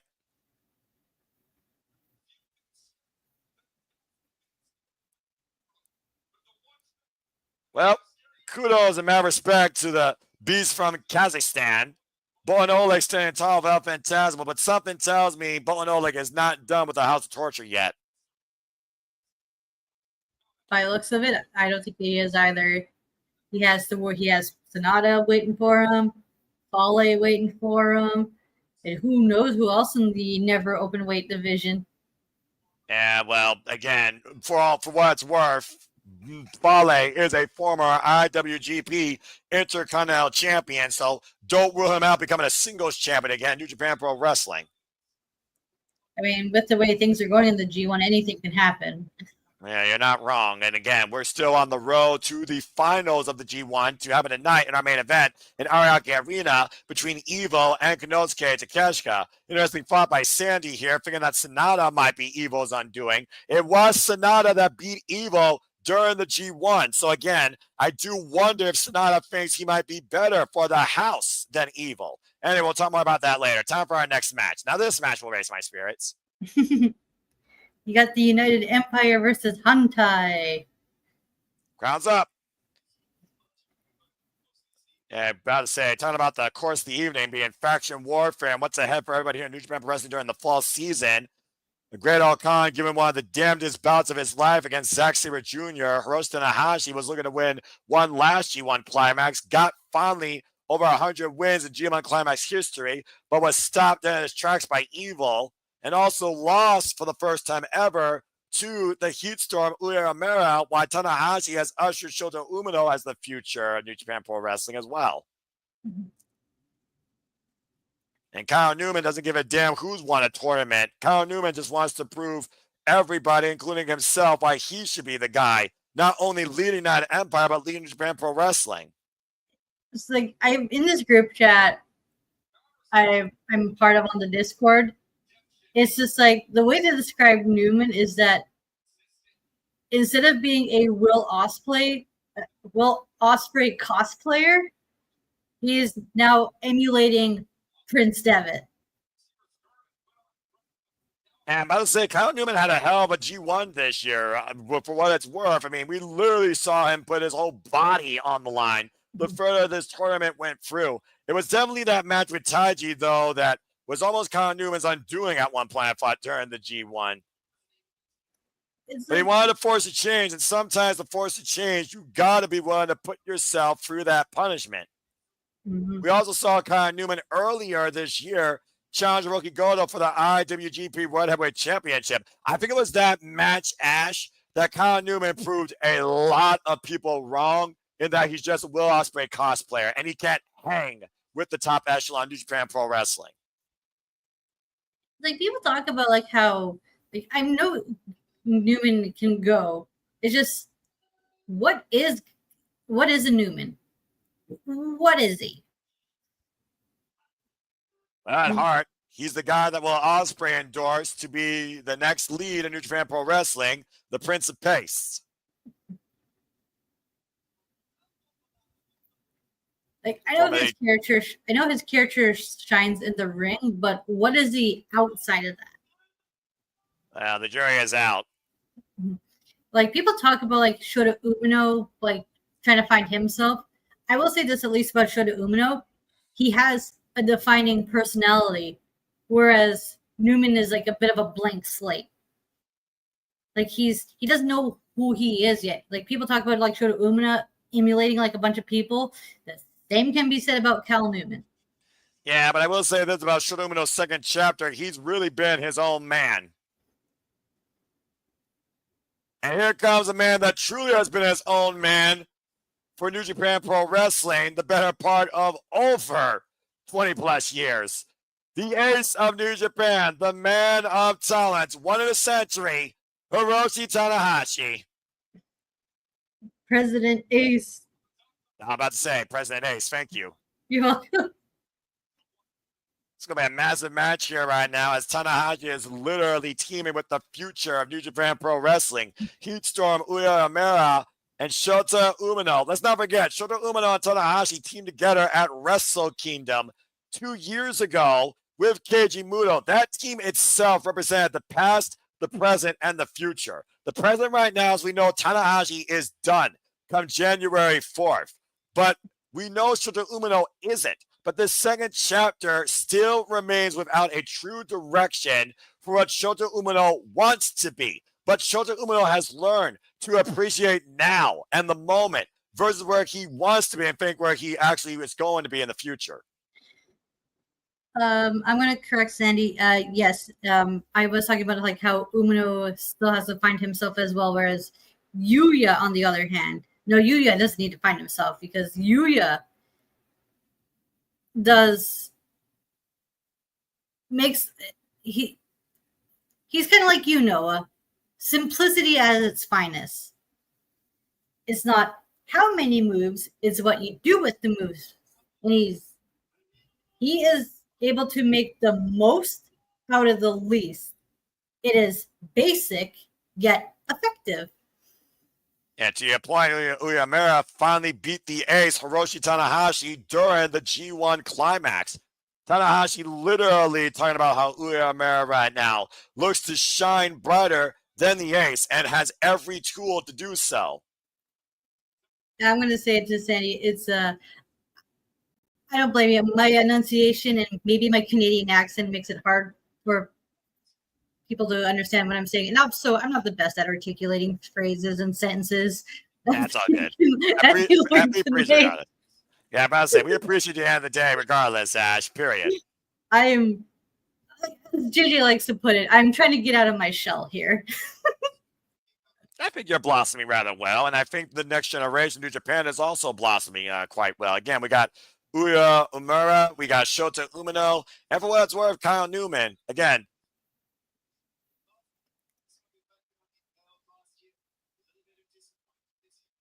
of course, all three of those men had to be disappointed, though, this year that they're not part of the finals of the G1 Climax. Hiroshi Tanahashi right now, the calendar ticks down for the last time we see the ace in the ring. And let's not forget, regardless of this match, Ash, Hiroshi Tanahashi is going to his last match in the UK in a lights-out steel cage at Forbidden Door. What the fuck?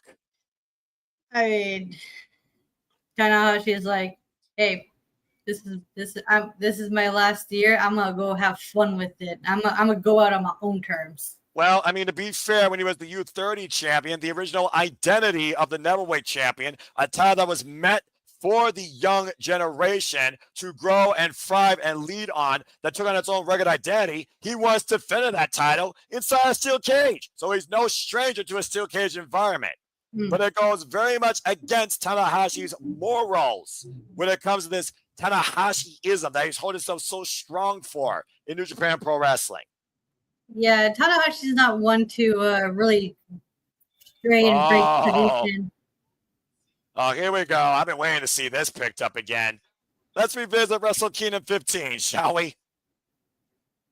30-minute time limit here for this trios match. Hiroshi Tanahashi and Great Khan kick things off here.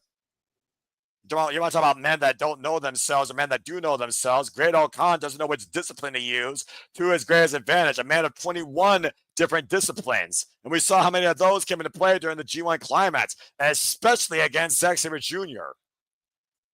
Yeah, they put on like a grappling clinic, did they not? Oh, yeah. Catch as Kim as you can get. Yeah, that's another match I got to check out because you know me. Of course, I got to go watch every Zack Sabre Jr. match. I wouldn't expect anything less from you, young punk. Chance winning out in Ayaki Arena for the ace, of course.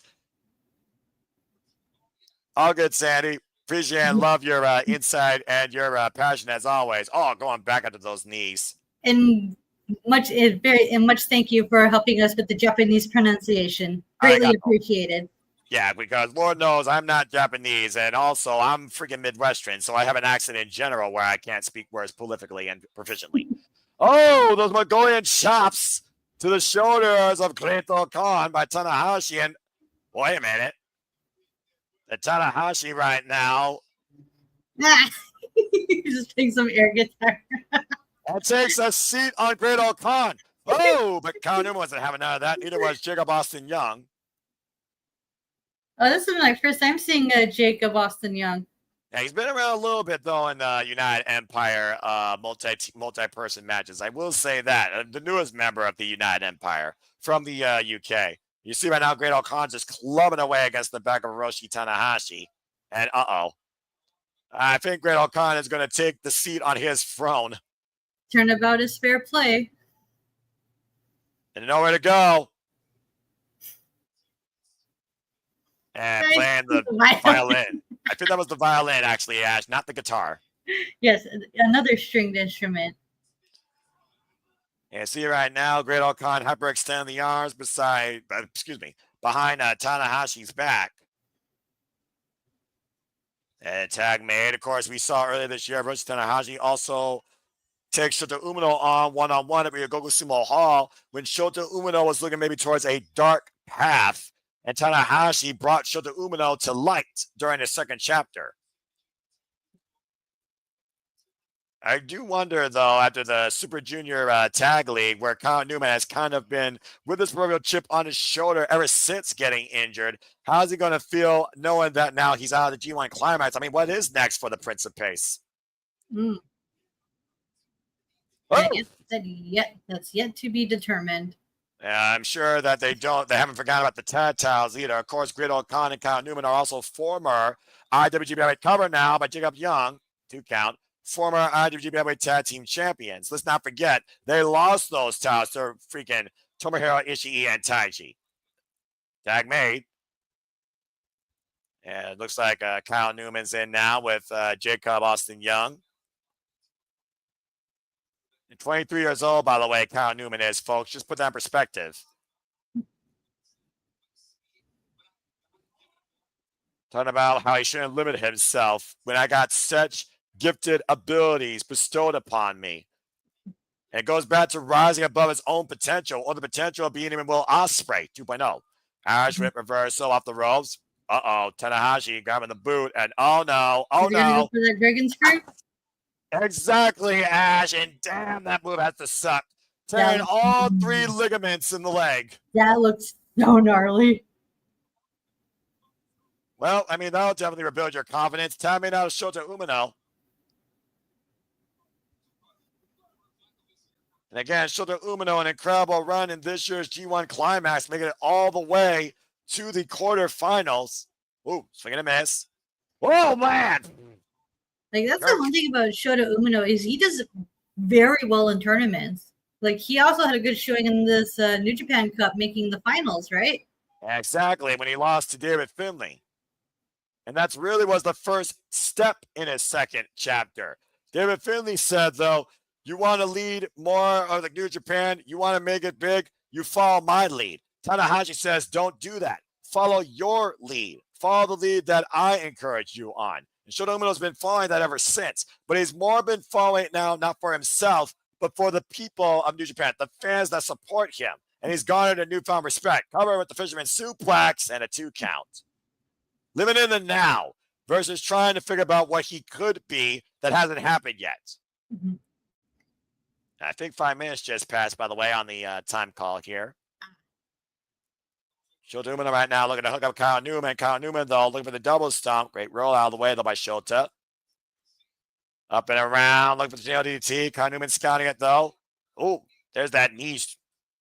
And super kick. Shota Umino still on his feet. As Aguri, though, turns the roughneck around.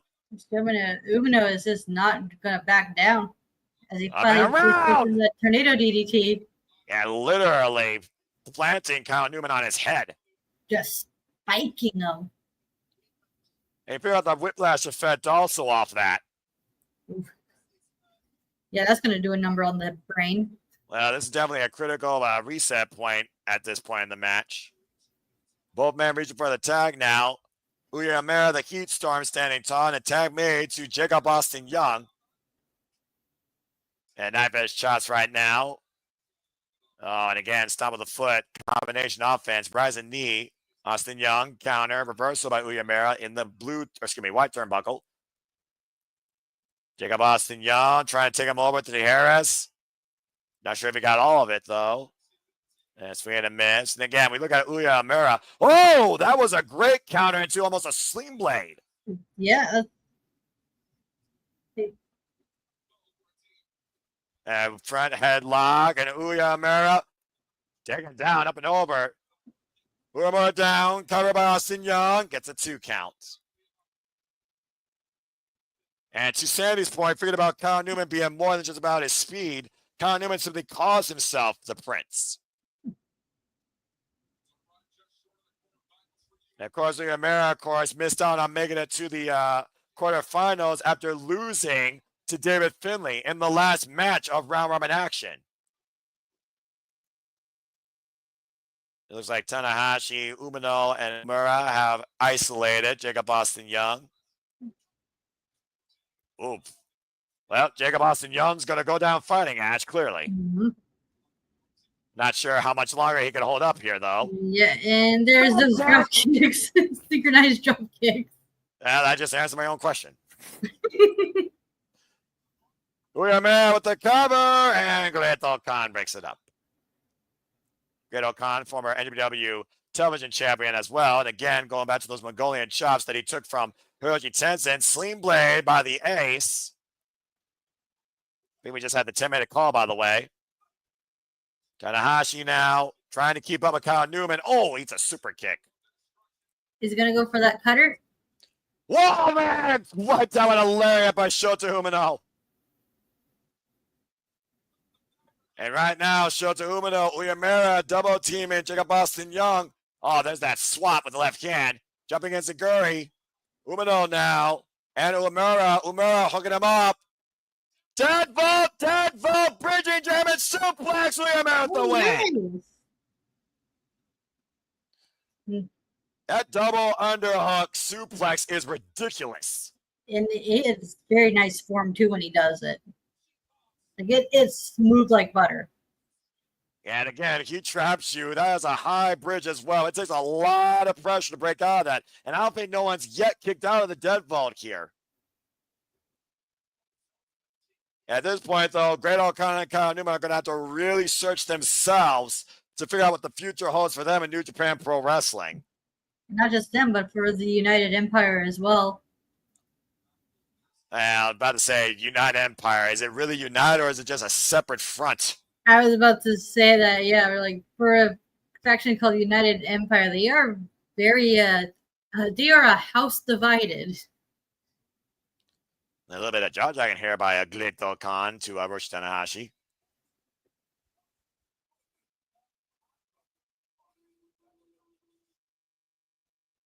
And Tanahashi just all smiles.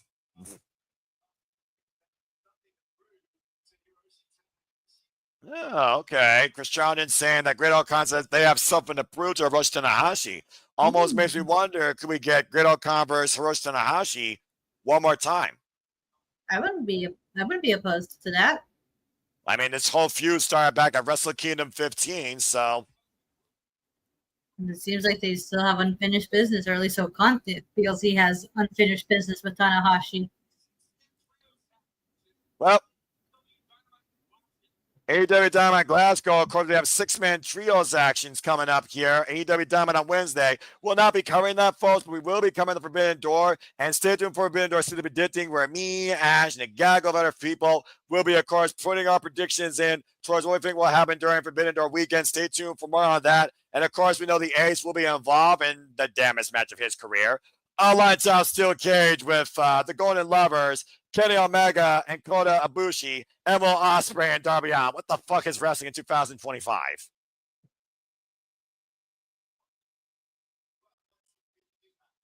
Anyway, Ash, your science speaks volumes.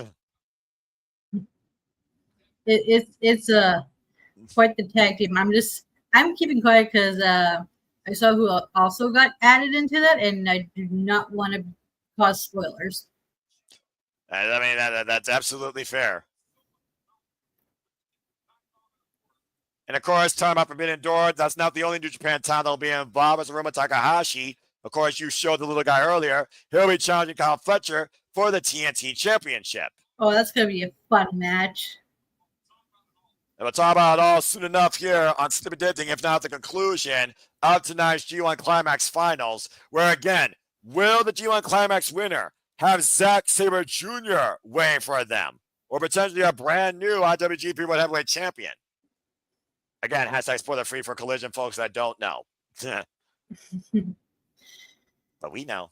All I just got to say for that is thank God I'm not a chain smoker. Thank God I'm not a smoker. Anyway.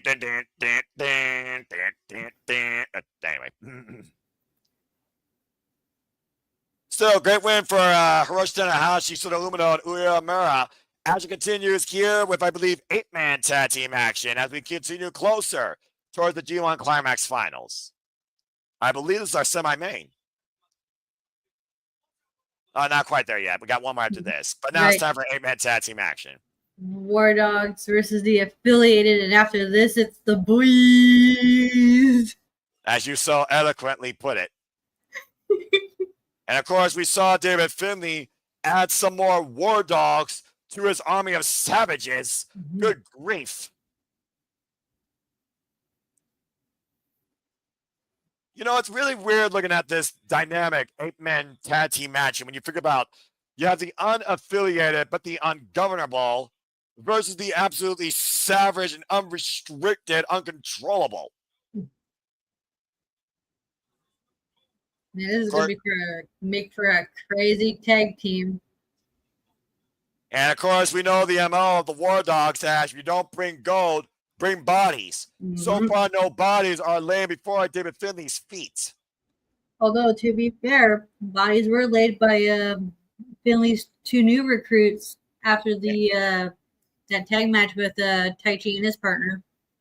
And there you see, of course, Bloody Hands Gato, Taiji Ishimori, the Bone Soldier, who, of course, still is Bullet Club and his Bullet Club War Dogs. Of course, he fought with the War Dogs to make sure House of Torture was no longer associated with Bullet Club. Mm-hmm. And, of course, Finley, savage 4 generations, family heirloom shillelagh in hand. As David Finley says, I don't fight to prove my leadership. I fight for survival every day because the target is always on my back. Mm-hmm. An incredible run, though, by .44 caliber. Drilla Maloney, though, again, in his first ever G1, though. And David Finley was looking for the comeback, greatest comeback in G1 Climax history. Cut off, though, by the Alpha Konosuke Takeshita. There was there was 2 newcomers in this year's G1s. There was Drilla, Ouya, and was that it? I'm pretty sure that was it as far as, like, you know, Konosuke, though, he was previously involved, I believe, in the G1. But Drew Maloney, I think, that was his first. I think he was the only one that may have been there for the first time. Oh, okay. So Ouya competed last year as well?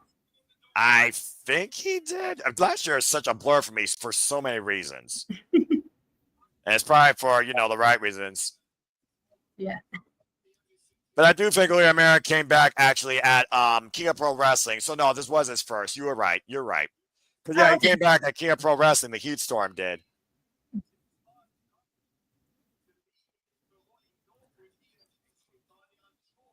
Well, here comes the ticking time bomb. Record setting, I believe, 4-time Best of Super Juniors winner.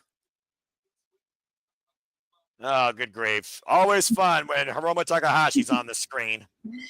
I love this crazy boy. Of course you do. Of course, Shingo Takagi says, I don't have a family. I don't have a faction. What I do have, though, is still fire breathing in my lungs, as he previously challenged for the IWGP Women's Championship earlier this year against Hiroki Goto, but had not the greatest run this year in the G1 Climax.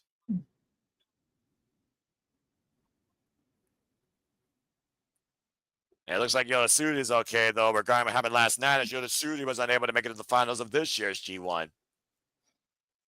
I mean, referee's discretion, because that bump looked really nasty, and thank goodness the injury was not as severe as we thought it would. I legitimately thought he got a concussion. Yeah, that's a lot of people were speculating too, but thank goodness it wasn't as severe as they thought it was. But oh lordy. And of course, Hiromu's not only going through the forbidden door in AEW, to Sandy's point, he also confronted Yohei, of course, for the GAC Junior Heavyweight Championship in Pro Wrestling Noah. Oh, nice. And shout out, by the way, to Kenta, who, of course, is the new GAC Heavyweight Champion, beating, of course, Osawa of Team 2000X. And Yota Tsuji, though, again, I don't see a smile across the Gene Blaster's face tonight, Ash. No, and I don't blame the guy getting cheated out of the finals.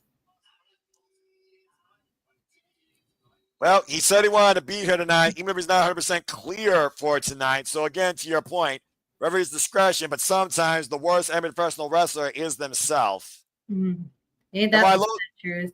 And while Lowe's Economics Day Pong is no longer a thing, it is the ungovernable nature that bounds these 3 men together, unaffiliated, encouraging this young lion to leave Hontai in Daki Nagai. It's the it's that brotherhood bond that they have that ties them together. It's amazing. I never thought I'd see the end of L.I.J. Right? I think Naito leaving was just abrupt. And Bushi following suit as well. It's like, well, Bushi and Naito go such a long, long way, including all the way to the foundation of Los Angeles de Japón when it was formed. So Bushi basically said, if Naito's leaving, then I'm leaving with him. That goes back to that respect and trust and friendship that those two have. The two brothers in arms, do or die. Tranquilo. Of course, Hiromu Takahashi and Taiji Mori have also defined Best Super Junior finals over the year as well, and the IWGP Junior Heavyweight Championship. Yeah, look at this right here. Look at this. Look at this face off here with Drew Maloney and Daiki Nagai. A lot of potential feuds are like coming out right now. Everyone going like nose to nose with one another. I mean, look at Shingo Takagi. Again, Shingo Takagi was literally the genesis of Drew Maloney going heavyweight. It was Drew Maloney's first match as a heavyweight, and he beat the Rampage Dragon that night. While Shingo Takagi did get his win back during the G1 Climax.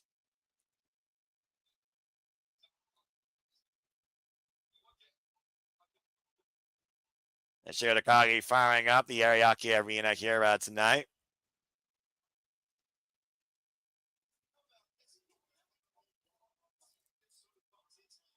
Oh, that's fair. But again, ref stoppage. We saw what happened. It's almost like we just had to get the title off him. No one can beat Osawa at the freaking point. Gotta say, we're gonna get Bloody Hands Gato versus Daiki Nagai.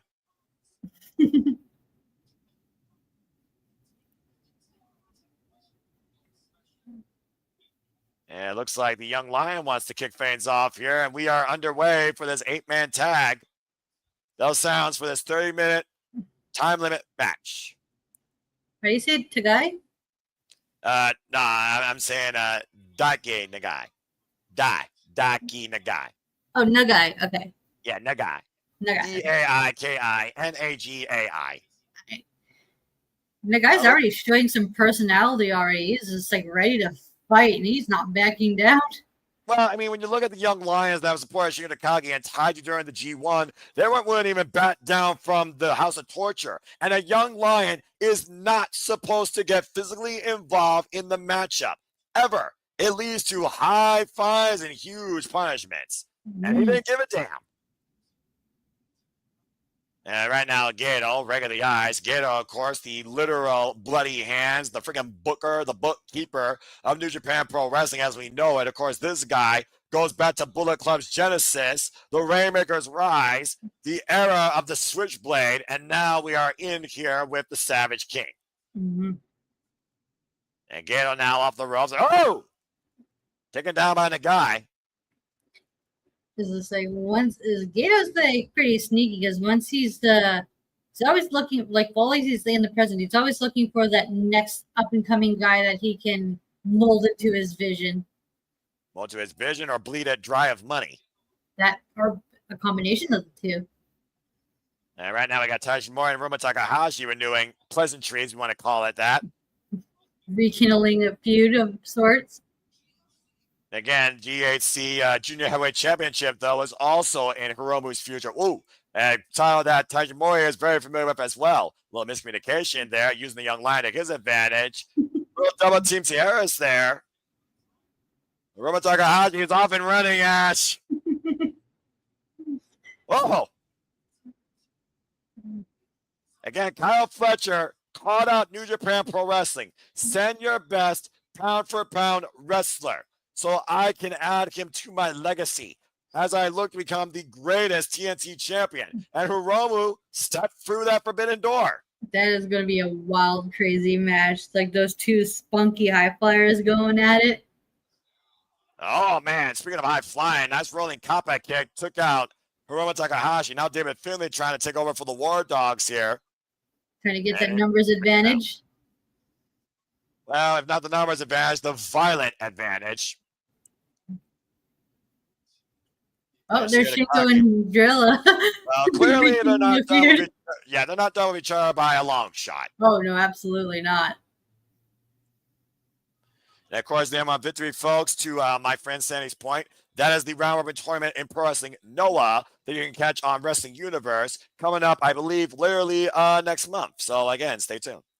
If not starting already.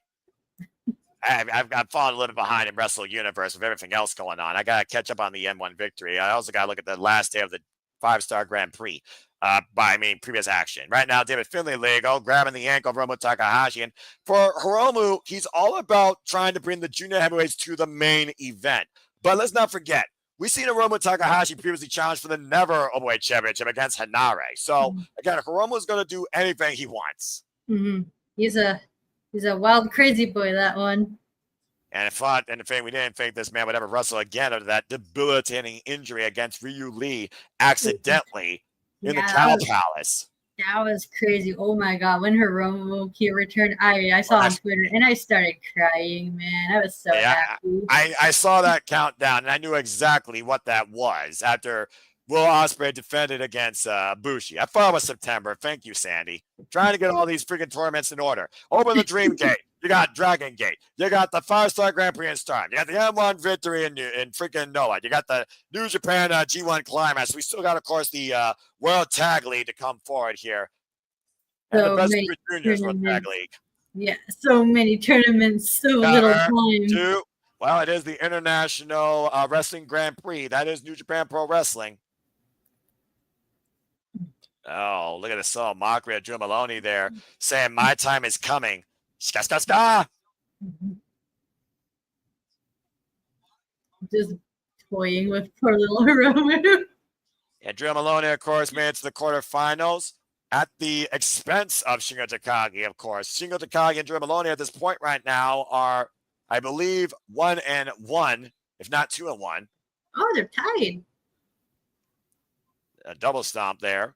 Both taking out Hiromu's knees. Trying to ground the scrappy high flyer. Yeah, I forgot that one. Thank you, Sandy. Marigold, the Dreamstar Grand Prix. Oh, wow. They're doing one too? Yeah, Marigold also has their own. Of course, Utami Hayashita has the Marigold World Championship still, the red belt. Went to a near, I believe, a 60-minute draw, though, recently. Oof. Big boot, though, by Tajimori. And again, Tajimori beating Hiromu here. Hiromu catching Taiji up and around from facelock, hoisted up. Falcon Arrow. Notice how he didn't go for the cover.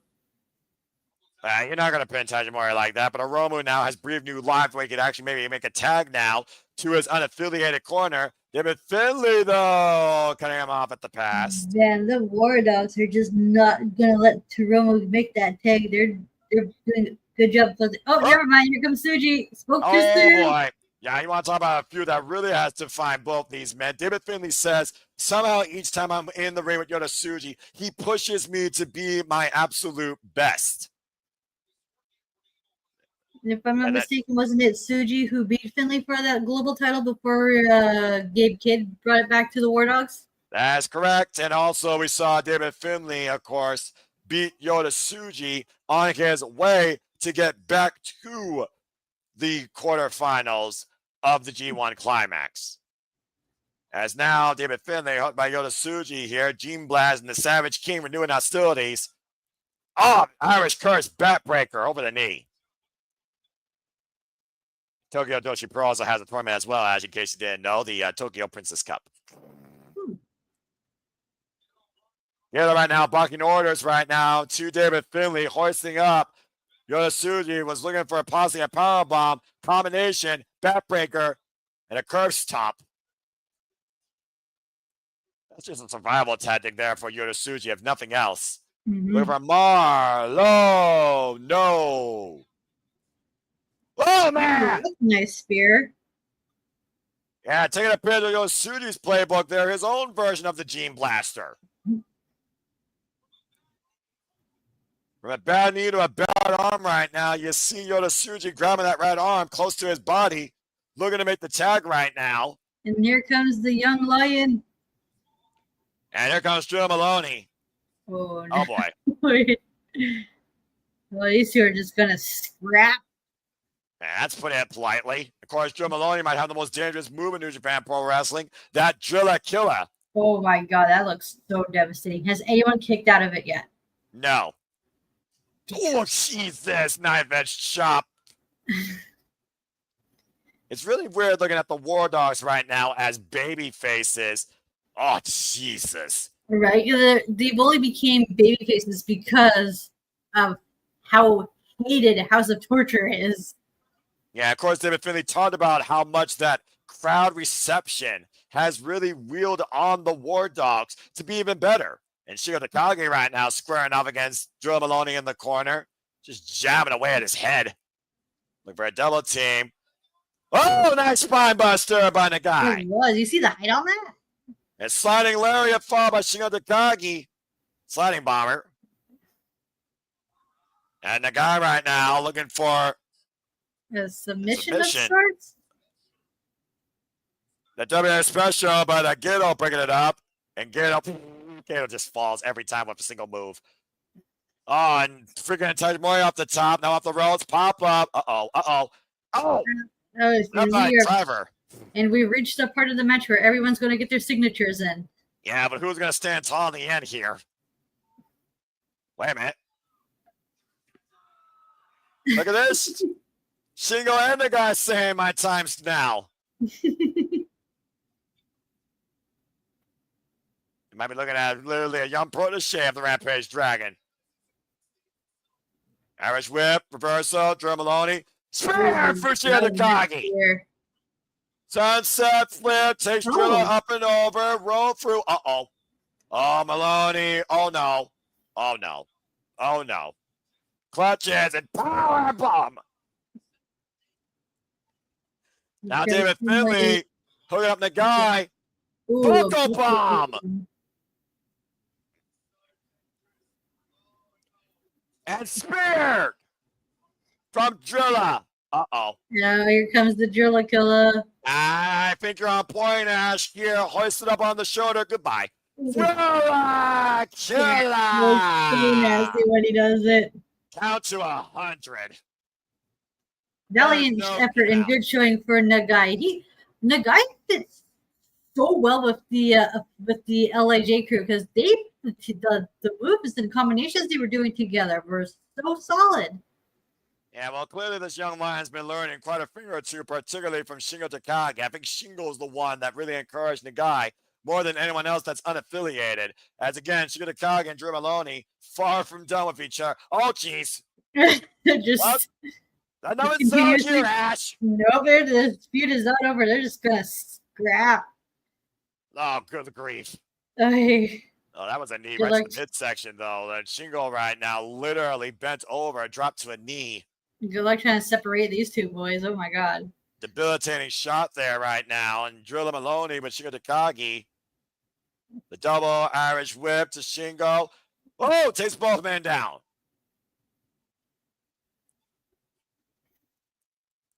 Shingo Takagi is still one of my favorite wrestlers of all time, period.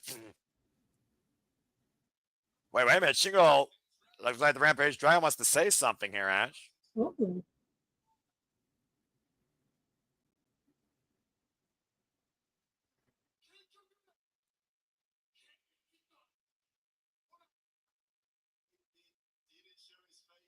Gabe Kidd didn't show his face in Akiaga Arena.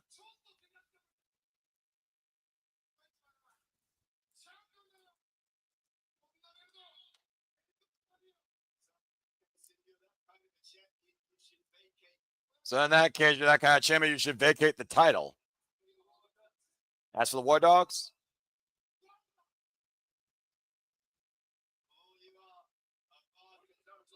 all you are a bargain, no bite. Oh, he's calling out Gabe Kidd, isn't he? Well, it looks like Shingo actually has a hit list, Ash. He just called out the entire War Dogs. Ooh, we're getting War Dogs versus the unaffiliated. I like this. Well, they may be unaffiliated, but clearly they are not done with one another by a long shot. No, not. They're unfinished. Especially Shingo and Drilla. And put these men in an Iron Man match and see how long before somebody doesn't get up. Oh my god, that'd be crazy. Way. Yeah, see the face-offs here. Hiromu Takahashi, Taiji Ishimori, David Finlay, Yota Tsuji, Drew Maloney, Shigo Takagi. 3 singles matches that could be main events on any card here on the Cerulean Blue. Oh, absolutely. And it's not possible for the junior heavyweights to main event because they main evented Dominion last year, did they not? Yeah, it was all about the best Super Juniors.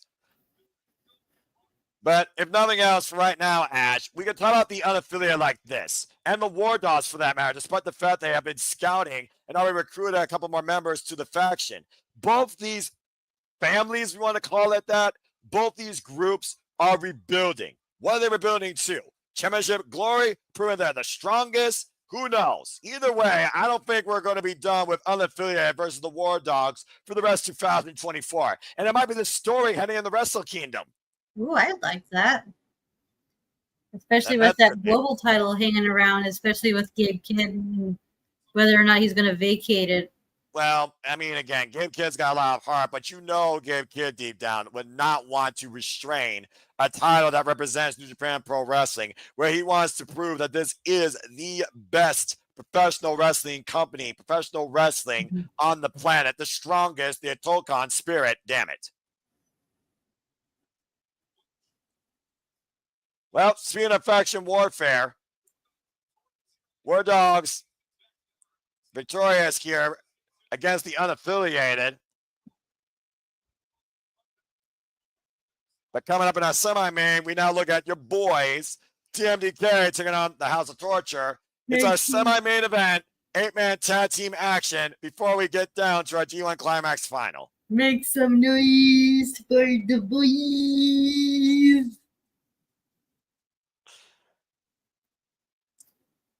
I mean, hell, Wrestle Kingdom freaking from Yokohama Arena had freaking Congo versus LIJ. Would not surprise me if Wrestle Kingdom becomes unaffiliated versus War Dogs for a campaign. Do you think this is gonna end in the dog pound as well? Oh, good Lord, I hope not.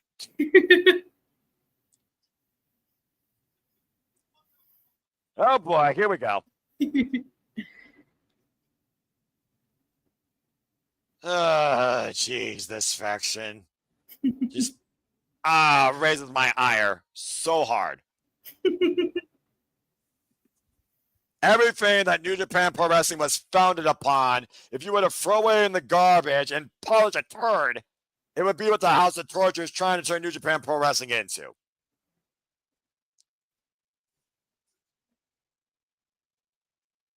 And of course, House of Torture, Ren Narita was also involved during the G1 Climax. Got some very pinnacle wins, including against Roughneck Shota Umino for the first time ever, but was denied his way, thankfully, into the quarter playoffs thanks to Konosuke Takeshita. Even Narita also has a win over Zack Sabre as well, right? He does.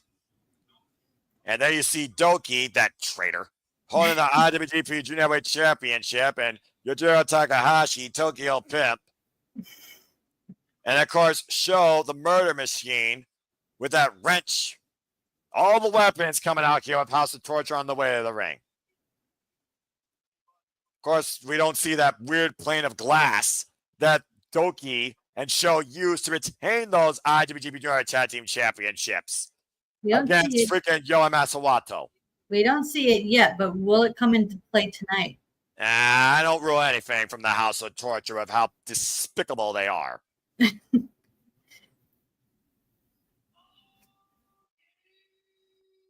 To think, one time Gino Gambino endorsed this man as the future, and now look what he's become.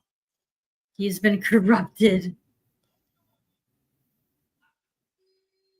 I mean, Yojiro Takahashi's been corrupted since who knows when. He just doesn't have Peter with him anymore. What would happen? I don't know. Again, Ren Narita was literally 1 win away from making it to the playoffs. That's how strong Ren Narita's 1 was with House of Torture shenanigans. Oh, wow. But speaking of runs, here comes the man himself that ran the table last year and walked in this year as the IWGP Heavyweight Champion and the defending G1 Climax Champion, just losing last night to Konosuke Takeshita.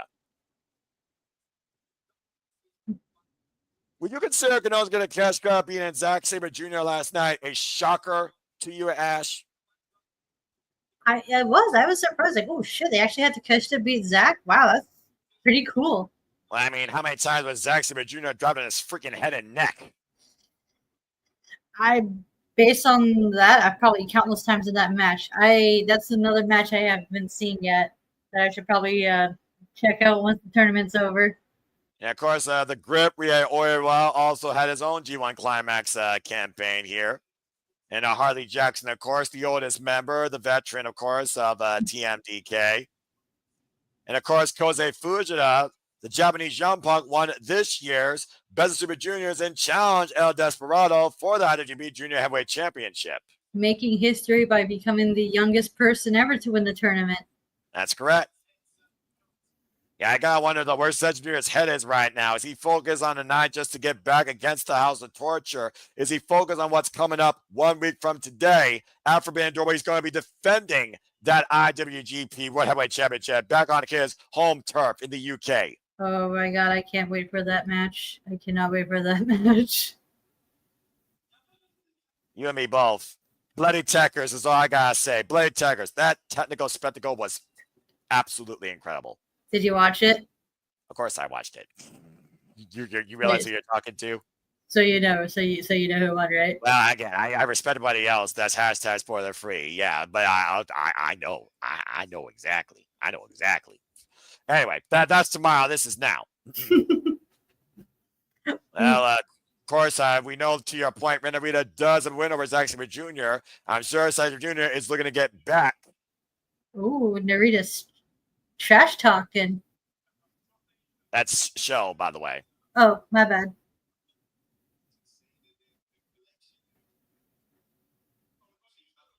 Saying they're a collection of country bumpkins.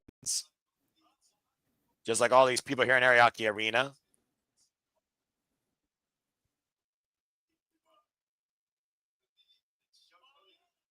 Man, that's a second. Sorry? Wait, show's calling out the Ballistic Boys.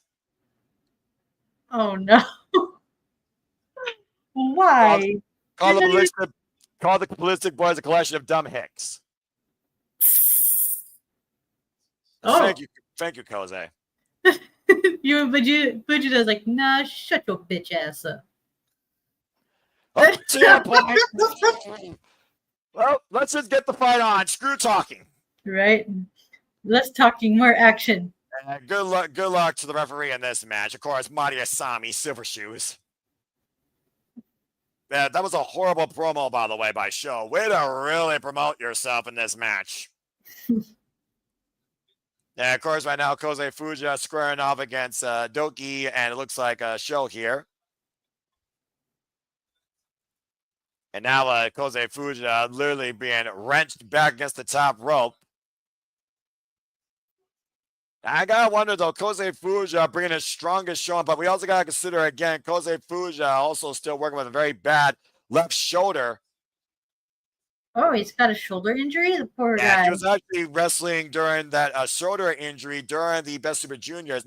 I have noticed though, he's not wearing the kinesio tape tonight, but it was that shoulder injury that put Kosei Fujita on the shelf for quite a while.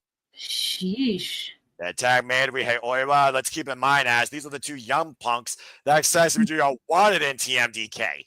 Mm-hmm. Of course, we got Oiwa coming back from excursion pro wrestling Noah against Kato Kiyomiya. Go ahead.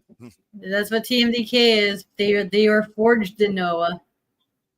Ironically enough, all the way back with TMDK's own Mad Mikey Nichols and Shane Haste, who brought Zack Sabre Jr. into TMDK in the first place. Right? And that's how Shane, Mikey, and Zack all became friends through the Noah Dojo.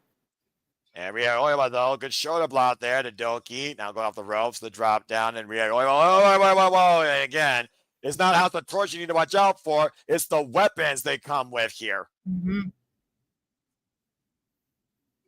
And there's that freaking pimp stick by Yujiro Takahashi. And again, right now, Doke literally grabbing Mari Asami. And outside, we got nothing but chaos and bedlam here in play against TMDK. This is House of Torture wheelhouse. And again, I'm this is what, again, House of Torture believes New Japan Pro Wrestling should be. And one of those things, though, where you're talking about impartiality in Japanese professional wrestling, I think there's a commonality, though, when it comes to the House of Torture. No company sees these guys as a benefit to Japanese wrestling. And that's worldwide. Yeah, that's something both the West and the East can agree on. Yeah, right now, Doki here, literally just trying to take the eyes out of Rihei Oiwa. But I will give Mari Asami credit, trying to literally keep the house in line without destroying it. If he could, I'm sure he would. An Irish whip right now by Sho, and Doki ducks underneath and rips Rihei right down by his hair. Doki and Sho are junior heavyweights, yes? Yeah, they're the junior, unfortunately. They're the junior heavyweight tag team champions. Oh, wow. House of Torture has titles. Okay. Unfortunately. I love how you say unfortunately. I'm going to keep saying every time House of Torture has an accolade connected to them.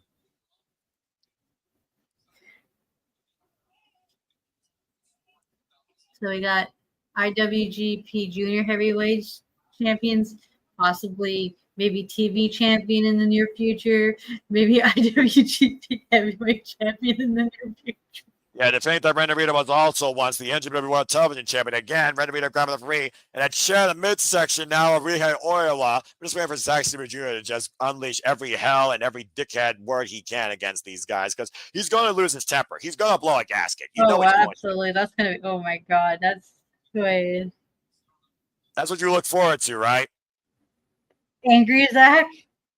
Cover now by Ren Narita. Yeah, get that 2 count. Because Angry Zack is a vicious Zack, and vicious Zack is best Zack. Because, oh lordy, when Zack wrestles vicious, that's all I gotta say.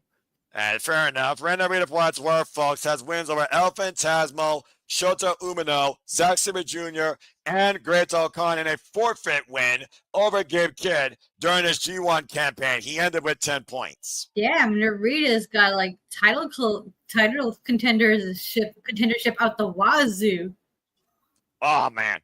And now the cover here by Yujiro gets a 2 count. Narita as TV champion. That could work. He's been TV champ before. Yeah, and Jeff Cobb broke his own push-up bar in the process, and El Phantasmo won it, of course, at Wrestle Kingdom, thankfully. Narita as global champion could be interesting. Well, I don't think Gabe Kidd is not too far away from ripping Ren Narita's head off. And swinging a miss right now as Rihei Oiwa, of course, uses that southpaw lariat, the grip. Yujiro, though, buying that hand of Rihei Oiwa. Again, just saying that's this easy. Just buy a man's hand, poke him in the eye, put a freaking push-up bar in the midsection. That's how you wrestle. And Rihei Oiwa right now, critical moment here to try and make a tag to his TMDK brethren. It's like just Zack is available right now. And I think Zack wants it the most, and Zack Sabre Jr. is in. Oh, boy. Oh, wow. Yep, he got angry Zack already. Yeah, literally trying to rip the eyes out of Sho. And, of course, Ren Narita and Zack Sabre Jr. presided over the inaugural NJPW World Television Championship. Zack is just working on those elbows of Narita. And again, was looking for the ground octopus there, and now Ren Narita, though, going for it. Again, Ren Narita, if he's not bastardizing wrestling with this House of Torture identity, let's not forget this guy was literally endorsed as the son of Strong Style by Katsuyori Shibata. He actually is capable. Like, Narita can wrestle. Vicious neck crank, though, by Zack Sabre Jr. By the way, Ash, look at the heavy kinesio tape on the shoulder blades in the back of the neck of Zack Sabre Jr. Damn, Takeshita must have did a fucking number on him. Boy. Well, top rope spinning vertical drop brainbuster will do that to you. Followed up Yeah. by a power drive knee and a freaking raging fire falcon arrow. That's how Konosuke Takeshita beat Zack Sabre Jr. to make it to the finals tonight. Drop down, rear naked choke. Of course, the danger of Zack Sabre Jr. can catch you out of nowhere in any hold. But Ren Narita also can do that to quite a degree. We saw these two men go to nearly 15 minutes back at Wrestle Kingdom, literally last year. Now, right in the eyes, though. Oh yeah, that's right. Those two were wrestling each other for the inaugural title, like to become the first champion. Yeah, 2 years ago at Wrestle Kingdom 17, excuse me. Of course, we had Wrestle Kingdom 19 this year. Wrestle Kingdom 20 is coming up, and that will be the final date, January 4th, of Hiroshi Tanahashi's illustrious career. Man, it's gonna be so weird watching President Ace. Yeah, not wrestle no more. Yeah, Ren Narita right now going after the hamstrings of Zack Sabre Jr. Again, Zack Sabre Jr., last year's winner of the G1 Climax, won it in his first ever G1 Climax final. And now look at Ren Narita immediately trapping Zack Sabre Jr., kick out of the leg into the guillotine. That's a vicious guillotine choke right there. Yeah, Zack's like trying to get out of. And of course, right, Zack Sabre Jr. is trying to slip out. Overhead Pele kick to the left arm. Fall through PK through Ren Narita's heart if he has one. Narita not down for now.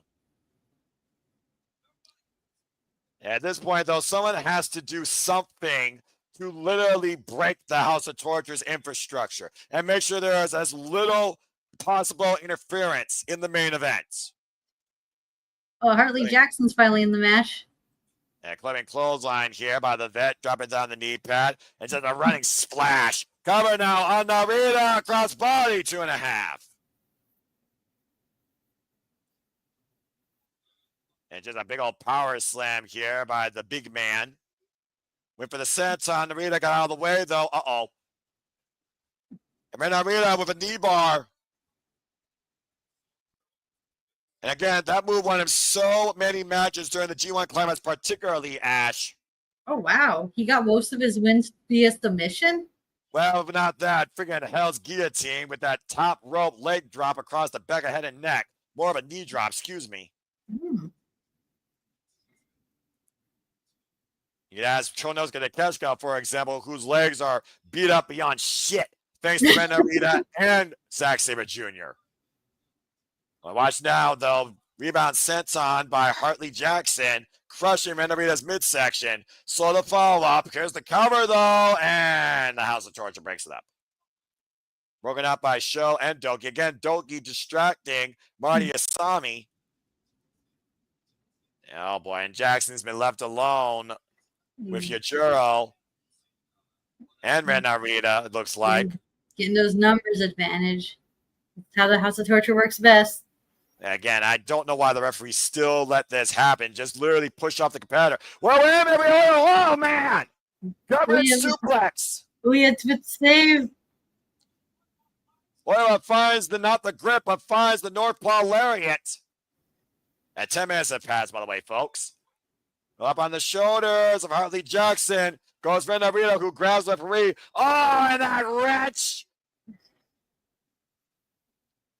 This is just typical, as always. Yeah, I'm about to say, you want me to tell you how I really feel? Please, do tell. I don't want to try and get myself canceled off the internet. Oh, that crooked bar to the jawline of Hartley Jackson. A distraction ploy of that push-up bar.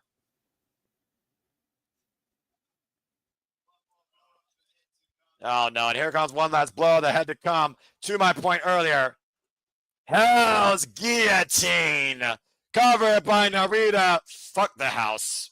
Ren Narita wins. It's over. You sound so deflated. Oh, that's Sabre Jr. Choke the fucking life out of him. We're not completely done yet here. Sabre Jr. far from done with the house. Again, though, Sho right now trying to assault the IWGP World Heavyweight Champion. Oh, my God. Literally wrenching his neck. Get this guy off the World Heavyweight Champion. Oh no. You know, I'd be all for like a TMDK House of Torture feud. Well, I don't know if Zack is going to make it a Forbidden Door at this point. Oh Jesus! Yeah, they're Oh gonna. no. Oh Wait a my minute. God! Oh, Here comes what's Vegeta. that? Vegeta did the same. And Christ. Vegeta's like, "Don't worry, I got you, Dad." Fuja coming to Zack Sabre Jr.'s aid, simming his right leg from a wrenching chop block. Might be reserving the IWGP World Champion, thank God, for at least the next week. Right. Looks like Zack's gonna be making it to Forbidden Door after all. Well, wait a minute. Thank you, Vegeta. Oh. Fuja has something there in the ring, it looks like. It looks like the IWGP tag titles. Yeah, the Junior Heavyweight Tag Team Championships. I mean, Robbie Eagles is no longer the solo PWA champion, so he can finally get his ass back in New Japan. Well, I mean, Kosei Fuda has been waiting on gold for a long time. Mm-hmm. And we've seen, to your point, Ichiban Sweet Boys, formerly IWGP Junior Heavyweight Tag Team Champions. Yeah, they had a hell of a run in the tournament last year, didn't they? Yeah, they did.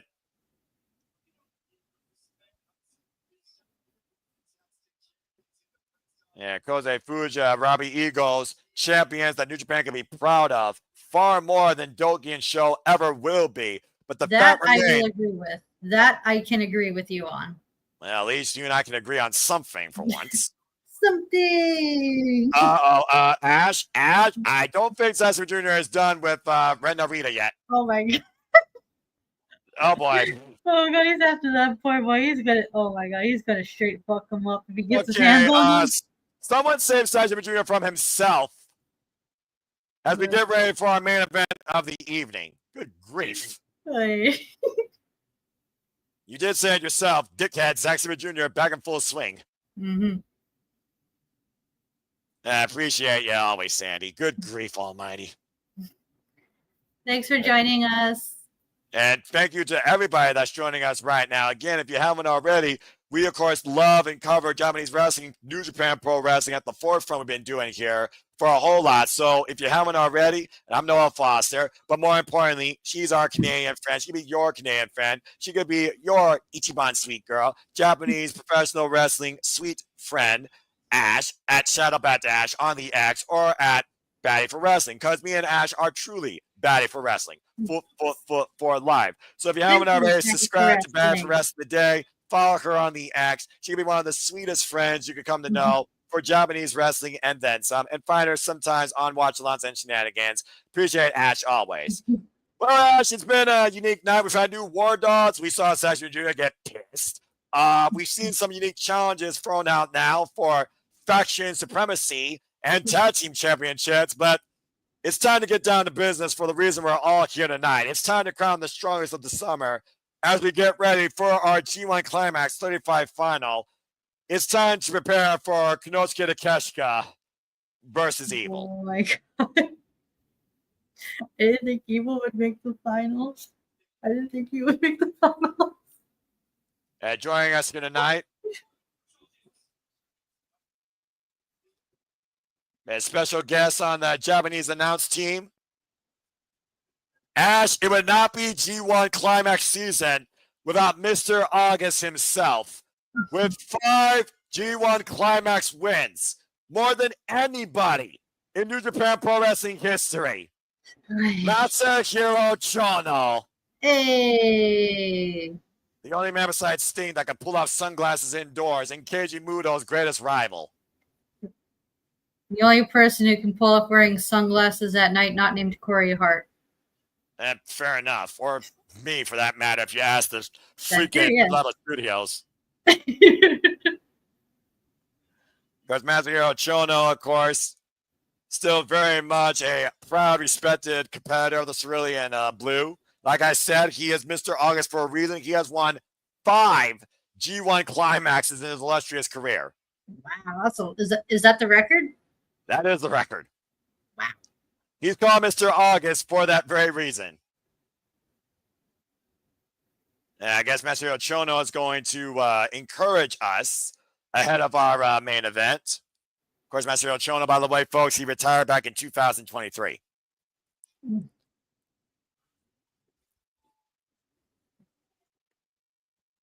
Chono Masahiro.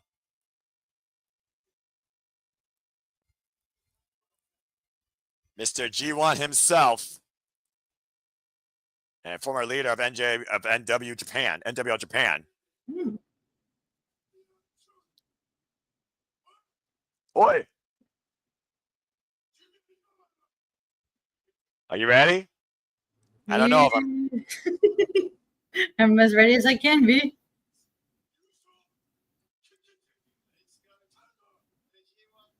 Let's go for the G1 final. Let's get ready for why we're here. Oh, God help me. Masahiro Chono, by the way, folks, to put you a little bit more detail and perspective, he's been involved in the business for 29 years, trained by Antonio Inoki himself, and he is 61 years old. A 7-time IWGP Tag Team Champion, formerly IWGP Heavyweight Champion for 44 days, former NWA World Heavyweight Champion, and of course, a former, as I said earlier, IWGP Tag Team Champion with Keijimuro Hiroyoshi Tensen during his time as NWO Japan, Team 2000, and Okami Gundan. That's quite the resume he has. Yeah, one of the most respected vets of Japanese pro wrestling, and quite an illustrious career. As again, Ash, you and I, of course, talked about it, though, how he got to the finals. Would Chono say the same thing to whoever wins the G1? You have to earn his respect. Yeah, damn right. Earning Chono's respect is a whole different story. Let's not forget, Masahiro Chono passed down the step over toe hold facelock, otherwise known as the STF, to Shota Umino. That tells you enough right there who he respects. And to those that don't know, that is Evil's actual name. Oh. Takagi Watanabe.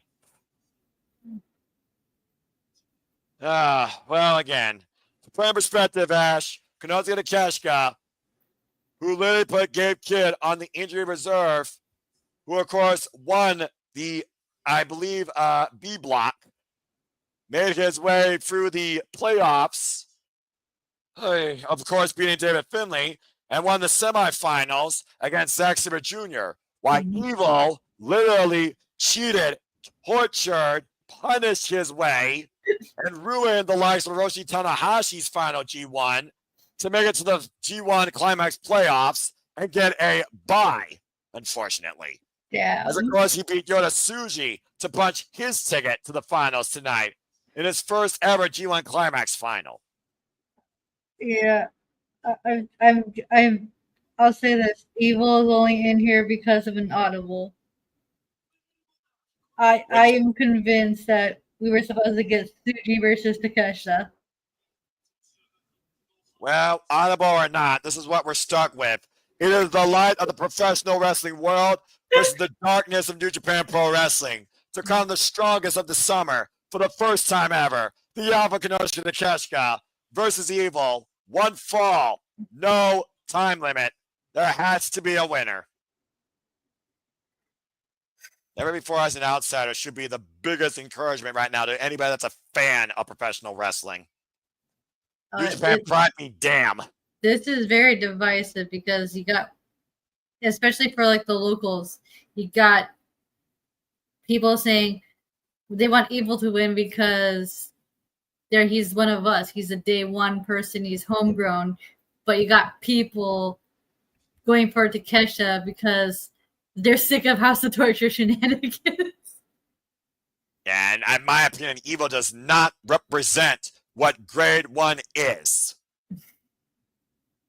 But the Alpha Konosuke Takeshita, who's been fighting for this dream since he was 11, who went for the DDT Pro system, found his way to AEW, and finally is living out his greatest point of his career for New Japan Pro Wrestling, has every possibility to what he wants to do tonight. Unify the professional wrestling landscape. Not one company is the greatest, but the overall sport and aspect of professional wrestling is the greatest. That's what the Alpha wants to do. And if he wins the G1 tonight, you very well might be calling the Alpha the symbol of professional wrestling. Yeah, because he's done very well for himself in DDT, AEW, and hell, even here in New Japan with the Never Openweight title run he was on this year. Not to mention being in Tomoshi and Shingo Takagi back-to-back nights to be both AEW International Champion and Never Openweight Champion. He also is the strongest Never Openweight Champion in this company's history, the most defenses in a single run before he lost it to Bolton Oleg. Breaking records left and right. He also beat Hiroshi Tanahashi in his final match in America, putting away 11 years of envy when Tanahashi said, "You will always be in my shadow."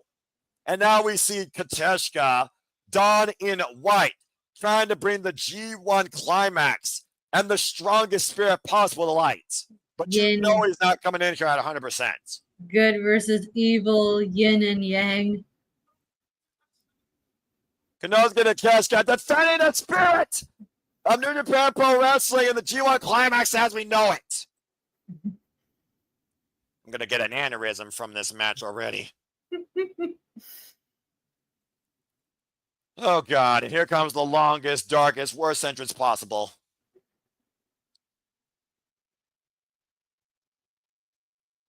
At one point, this man was literally the champion of a dying world. If that happens now, you might as well call New Japan Pro Wrestling dying from the inside. I mean, part of me wants to see Evil as champion just to see how the crowd would react to him as champion. Should he be champion? No.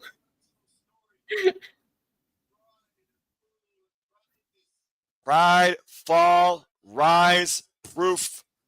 They have been the stories of the G1 Climax competitors across all the years, including this year. But this year, only 19 men were out to tell a story. One man was simply looking to destroy everything. And with the House of Torture in full tow, he is one win away, ushering in darkness in New Japan Pro Wrestling. I didn't think he was going to make final. Everything we love about New Japan and this sport could be tarnished tonight by a win by this flop of a competitor. This once great man, this tag team specialist, this once great never-win champion, one of Tomashi's greatest rivals. Nothing more but a pathetic relic of what he was. And he wants to usher in that same example across all New Japan Pro Wrestling. Wow, you have such a wave of words, Noah. That's me being nice. Okay.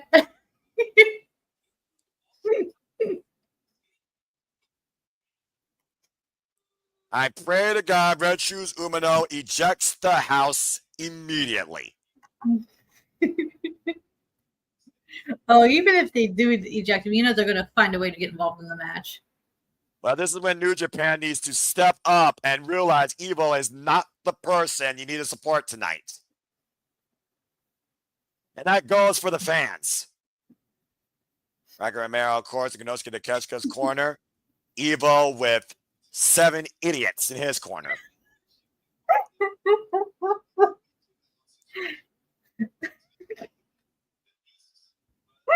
Got a dickhead, a cold-blooded stick, a false Dawn, a friggin' Tokyo pimp without a hoe. Hey, don't call Peter that. He's a pimp, Ash. But it is what it is. Come on. But she's not that. She's a go-go dancer. Exactly. Like I respect Peter. Catching strays. Like, come on, man. Hey, I didn't name Peter. I talked about what Yujiro Takahashi probably hangs out with. Okay, fair enough. That's my misinterpretation. I apologize. Yeah, about to say, Peter's probably the only thing that actually makes your Jiro relevant in a good way. Right. What the hell? The house right now being pushed away from the ringside area. To your point, I don't think that's going to last long. No, not at all.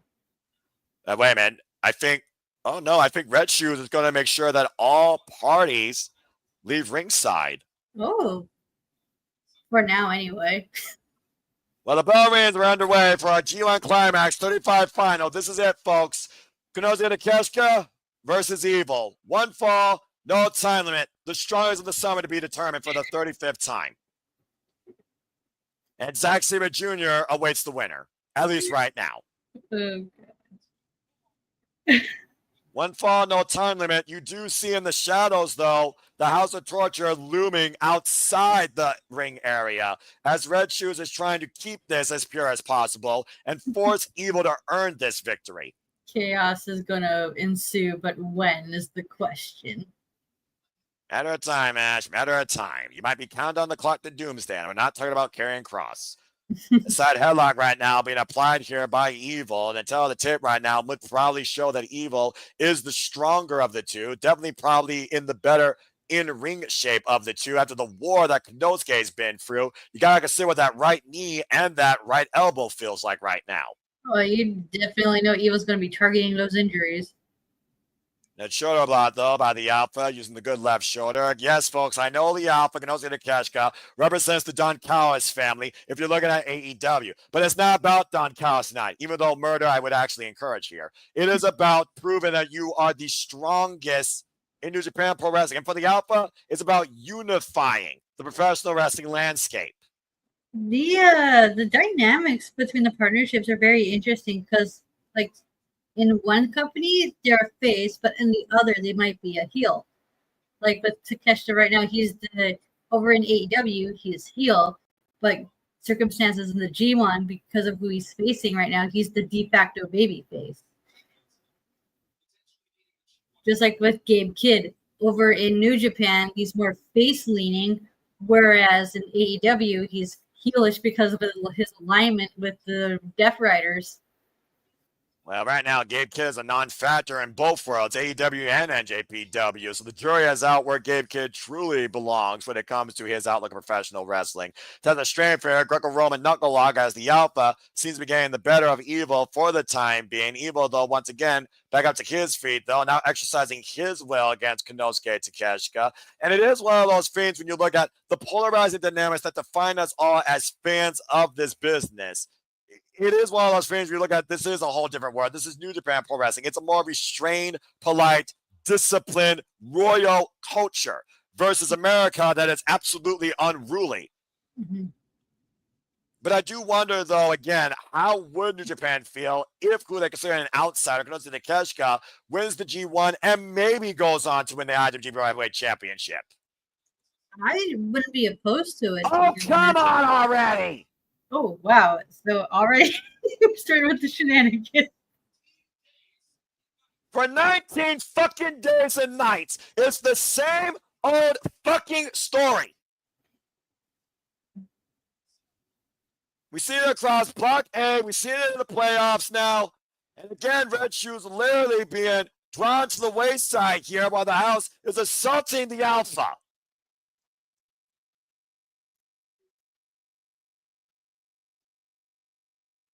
Come on, Red Shoes. You got to be smarter than this, man. This is an absolute farce. This is nothing more but a freaking cosplay of what professional wrestling could be if Evil wins tonight. If Evil does win, we might have the shortest whatever show main event ever. It's not about Evil's name being evil. It's about what Evil represents. He doesn't represent New Japan. He represents bastardizing professional wrestling. Oh, wait a minute, Red Shoes. I'm about to say Red Shoes has a long leash, but he sees how the House of Torture was inside the ring area. You hear the audience right now telling the House of Torture to go home.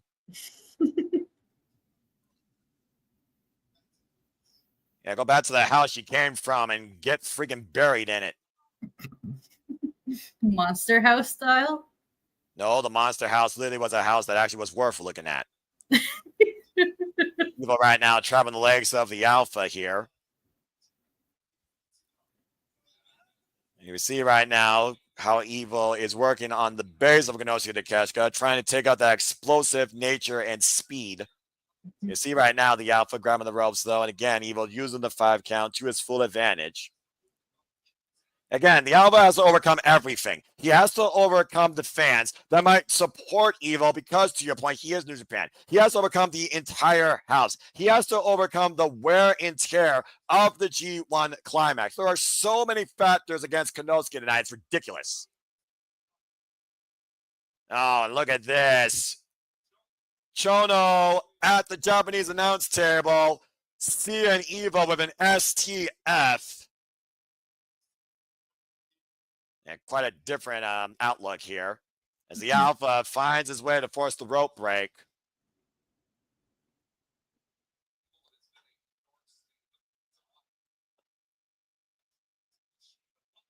How could anyone be a fan of this if you were telling what's professional wrestling like? You are literally need a lobotomy. You see right now how the Alpha is unable to even get back up to his feet. You hear Evil right now telling Richards to check on him. Yeah, he did a number on those knees. Well, House of Torture did, I should say, not just Evil himself. Well, it's really easy to do a number on somebody when you got 7 assholes in your corner. You're not wrong. Elbow in the midsection, though, by Konosuke Takeshita. Big forearm strike, though. And Evil right back to the eyes, though, trying to play him as again. And the Alpha, Konosuke right now, right in the nose. Turnabout's fair play here. Exactly. I was just about to say that.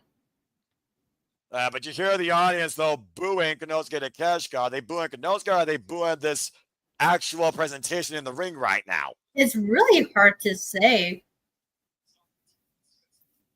Takeshita's going to fight his life out here, and he's going to have to because the house is going to come into play every chance they can. That's the House of Torture method.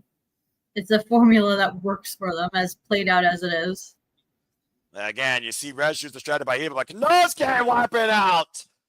Show and don't give it a double clothesline. Takeshita being a one-man wrecking crew right now, and here comes the big man. Right now, Red Shoes, turn around! Turn around!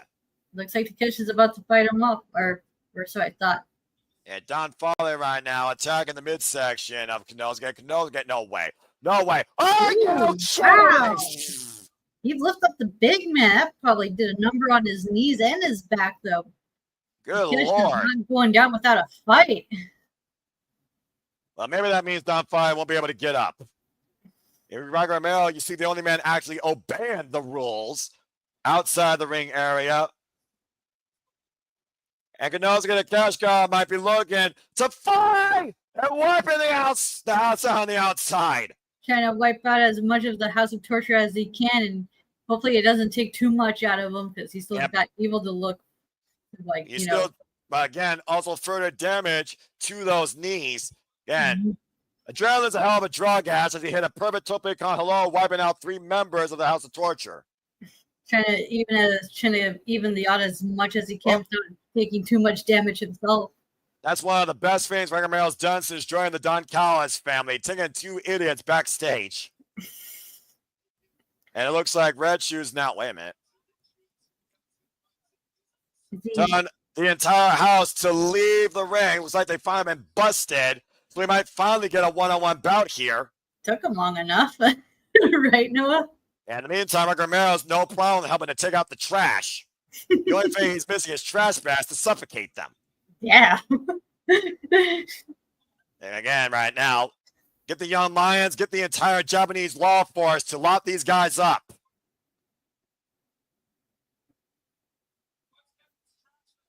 Get the trash the hell out of here and burn an incinerator.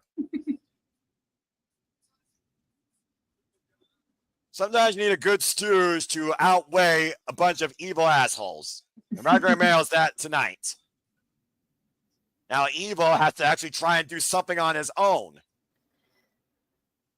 And we're back in the ring just with these 2 men, and hopefully it stays that way. I don't even see anyone else around ringside at this point, including Roger Mail. Flying to catch Galeria, wipes out Evil.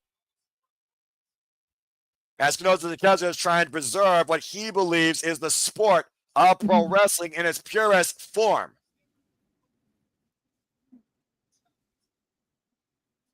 And right now, you see Konosuke here trying to literally live off the will of those that believe in his mission statement. Again, Evil going right back out to the eyes. And clubbing shots in the midsection. The Irish whip, reversal Irish whip. Evil sent hard into the turnbuckle. Oh, man. Big boot. Turn Evil sideways. Now we're at the 10-minute mark, by the way, so far in this match. Oh, nice. Okada roll. Oh, man. Neck snap. And look for that crossface chicken wing. As he put down so many men, including Shingo Takagi, but notice the legs are not grapevine around Evil's body. Nowhere for Evil to go. All he just has to do is try to counter and reverse it. That Takeshita right now literally has Evil down. Dead by the. Oh, come the fuck on! There's always another in this clown car of fucking idiots. Renarita now in play. Took the referee out. Oh, right into the knees. Enforced knee bar, impromptu chop block. Again, we talk about Renarita and how potentially good he is, totally proficient in the ring, but it's the tactics. Oh, there's Zack Jr. Finally, break his fucking ankle. Hey. Well, that's a pleasant surprise. That's long overdue, and I hope he doesn't let go of it and literally takes the foot off. I don't think Zack's going to. Good. I want him to go full dickhead mode. Make sure he never walks again. Well, right now we got no official. You know who we haven't seen yet? We haven't seen Sonata yet. Yeah, guys, as we're doing, got a long way to go to leave the Ariake Arena with a dead Ren Narita if he has his way, and I hope he does. Zack is just choking out Narita now. I don't blame him. Do it lethally. Red Shoe is trying to come back to consciousness. Shoot, it's Japan. Fuck it. They got 2 billion people. They can leave. They can sacrifice one. And right now, Konosuke Takeshita, eye to eye, 1-on-1 against Evil. Red Shoe's back in play. For now, anyway.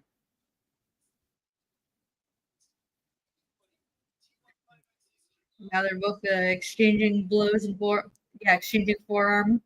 Hey, about to say Konosuke Takeshita, but talk about the wear and tear, the endurance factor. Konosuke Takeshita is on the verge of having the longest in-ring play in G1 Climax history in a single tournament. Wow, just like breaking records left and right.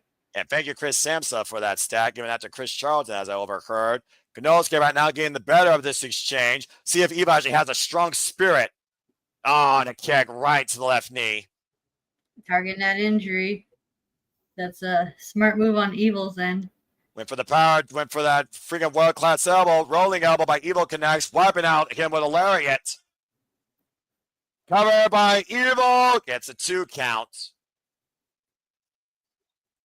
Again, the wind-up of Takeshita allowed Evil to capitalize and just straight up drop him. That slow build-up has been a detriment to Konosuke Takeshita in and out of the G1 Climax. Give him 2 shots, he'll give you 1 stiff one that will knock you flat on your ass. Well, you might now. Yeah, about to say, it looks like he might be looking to drop Evil hard on his head. He took a Nazi bastard driver. Is he going for a suplex? Wheelbarrow suplex follow-up. Nicely done. Beautiful. He might have Evil in position. Oh, Bowman collided out of the ring, Bowman down. Who do you think that took more out of Evil or Takeshita? Well, the jury is out, but both men are down face first. See which one actually gets their feet first. We need a winner. Again, Regis is not going to call for a double countout. This actually might be the purest form this G1 Climax has had with Evil involved on the marquee for the moment.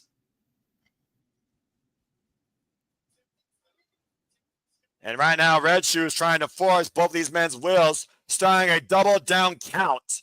What the hell happens if we have a double down count? I don't think I've ever seen that in G1 history. Do we go to overtime? Because there has to be a winner, right? Well, what's overtime when the match already has no time limit? Oh yeah, that's right. Huh? Did they both go after Zack then? 15 minutes have passed right now. Both men back to their feet and both men collide again in the middle of the ring. Evil push hard in the turnbuckle though. Konosuke follows up and over the outside though, and again crashing on that knee, that left knee. That damaged knee of Takeshita went straight into that top turnbuckle. Right, just completely overshooting and Evil like getting out of the way as quickly as he could. You see Red Shoes right now checking on Konosuke to see if he can actually continue, let alone stand on his own 2 feet. Now Konosuke hoisted up by Evil. What the hell? Well, they're going on the top rope. This is not going to end well. I sense disaster. Oh no. What the hell are you doing? Evil Konosuke up on the top rope, superplex! Yeah, I'm just like right on the knee. Evil on the cover, back press! Kick out at 2 by Konosuke. Oi. And to your point, oh no, might be looking for that Darkness Scorpion. That's how he beat Yota Tsuji last night. Oi. And again, the damage done to those legs and the impact on the back. Looks like Takeshi's good ring awareness on Takeshi. Was able to get that bottom rope in time. And it goes to how much this is taken off Evil so far. Probably the hardest he's fought since becoming a freaking sellout of wrestling. As the sport of pro wrestling overall is on the line, as Evil was unable to drag Konosuke back towards the center. First time we've seen Evil in a very advantageous way. Whoa. Darkness Falls cover. 2, and Konosuke still alive. Woof. And I gotta wonder right now, what's Evil thinking at this point without his weapons of freaking torture, his freaking house of torture in his corner? What does he need to do to actually win the G1, not steal it?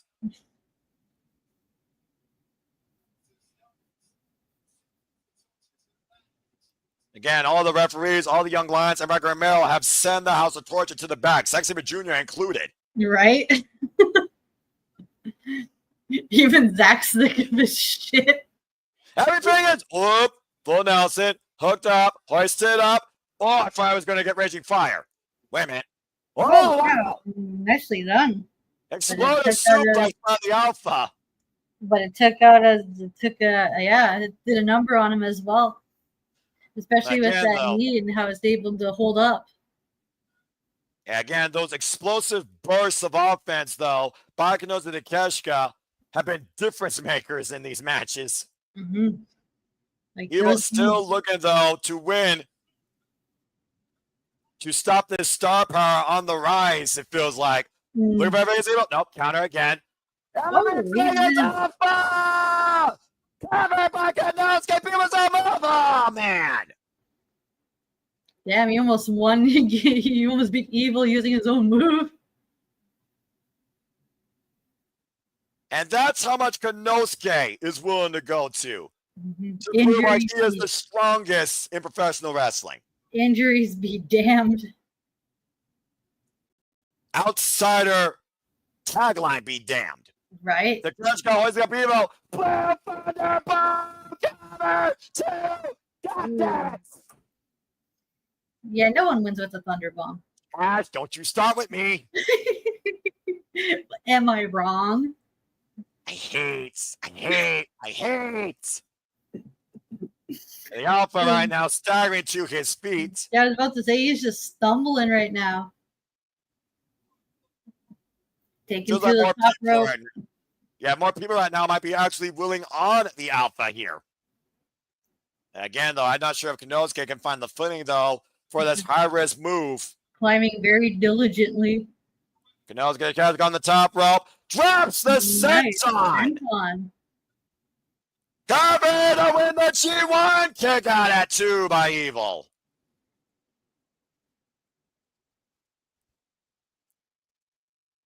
The Alpha has not come this far to Father Darkness. Mm-hmm. 20 minutes have passed, I think, so far in this match. Already? Wow, it hasn't felt like 20 minutes. Yeah, it might have been 15. I didn't get the full thing, but we're at at least the 15-minute mark.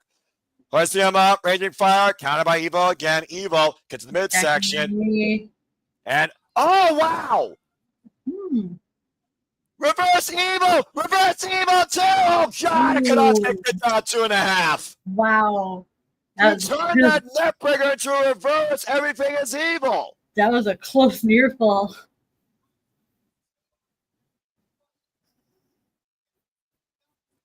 Usually when he hits everything is evil regularly, it's a guaranteed win. That reverse everything is evil. Konosuke survived. Oh, he's locking in that submission hold. And look at that polarizing audience again. Darkness Scorpion in play. And look at the bridge right now, literally wrenching back the knees of Konosuke. If his body doesn't tap out, his will might give out. Oh shit! Having a run be a referee stoppage, just like what happened last night. Again, Red Shoes though has a long leash. We know we do not want. No! Don't tap! Don't tap! Don't tap! I thought he tapped it for a second too. I'm like, oh my god!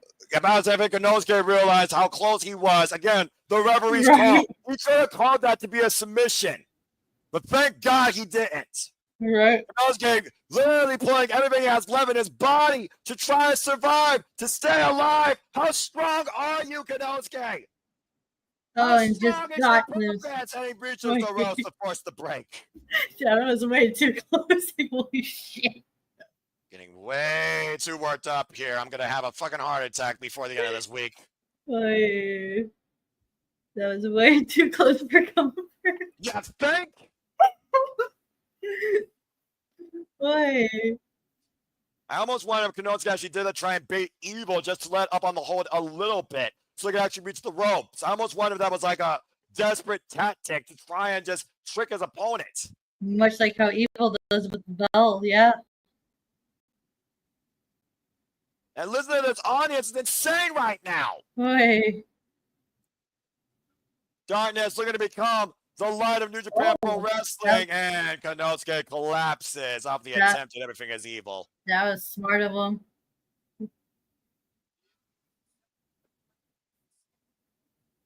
And right now, Konosuke, I'm not even sure if he's conscious enough to realize where he stands, let alone where he's kneeling to. Just Takesh don't even know where he is right now. Hoist it up slowly. Everything is nope. Still playing back though. Elbows back of the head. Evil takes the elbow pad off. Oh my god! World class exposed elbow strike from Evil. Okay, Rita's coming unglued. Everything's nicely spotted. Takeshita, wow! Double hoisted. Oh shit! Oh my god! Close down. I thought Takeshita had him there. Again, unable to hold the bridge. He was unable to hold the base due to damage to the left leg. Oh god, he's taking up to the top rope again. This is about proving you are the strongest. Oh, I thought he was going to the top rope. Never mind. Takeshita power drive knee falls in the cover. Konosuke, no! Ooh. And still, Evil finds a way to live. Boy, man, we're just cutting it way too close. Man, this is what I want to see. This is what the G1's about. This is what it means to prove you are grade 1. This is a crazy final stretch, man. Holy shit. Exposed knee drop down, right knee pad, drop down, bone on bone impact, incoming. Evo, unaware of what might be falling upon him. Konosuke can't do it. The leg gave out. The weight of the world on both these men's shoulders, and Konosuke unable to bear his own weight. This is intense. About says that ACL torn at this point, the referee might call it for the well-being of the athlete. Oh, God, Takeshi is saying, no, not like this. Not like this. Again, though, at the end of the day, it's the referee's discretion if the competitor can continue. Oh, no! Blow! Evil clothesline! It's over! It's over! God damn it! Oh, my God. Oh, my God. Konosuke get kicked out. Oh, my God. What more do these two have to do? And what more can Konosuke take? Everything. No, counter again.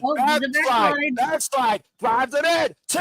And Evil escapes again. Konosuke hooking up Evil. Hoist it up. Looking for the last ride. Evil fighting back, though. Oh, my God. Evil's up. Last ride. Oh, my God. Rolls him through. Explode. No, Evil catches the knee. Evil cut the Kamagoye. Oh, my God. Connect. Elbow pad off. Evil with a headbutt. Oh my God, this is an intense final stretch. Holy shit, man. Oh my God. Who is worthy of being grade 1? Will it be with Rage? Oh my God, is he gonna put him with Falcon Arrow? Oh my God, he won with the Falcon Arrow. Well, shit.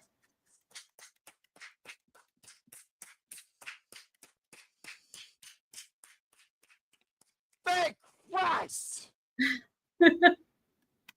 Konosuke Takeshita outside of be damned! Konosuke Takeshita is the strongest in New Japan! Konosuke wins the G1 Climax!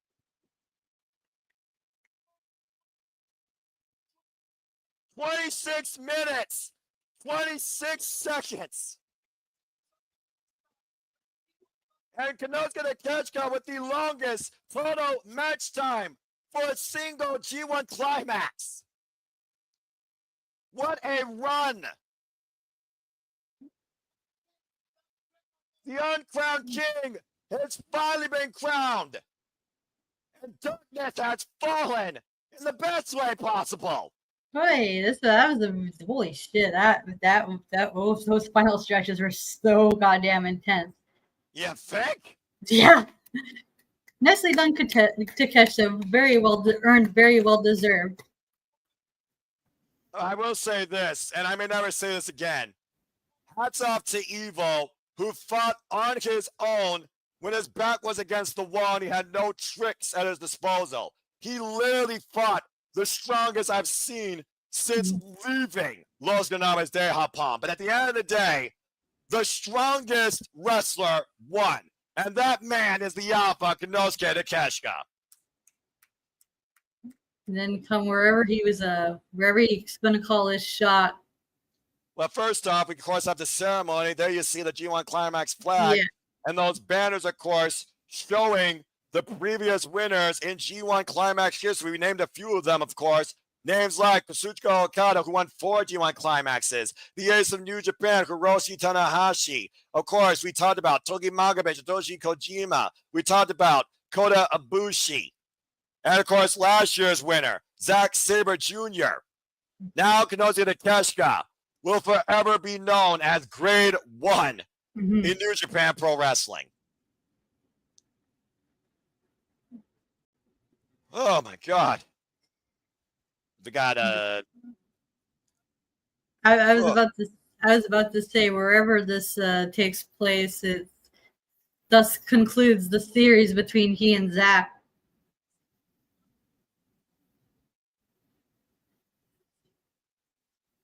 The president of course, the sponsor of the G1 Climax, as I said earlier, presenting the G1 trophy to the Alpha Konosuke Takeshita, Yamada Limited. Oh, that's a beautiful sight. Hey. There is a God, and he is kind. A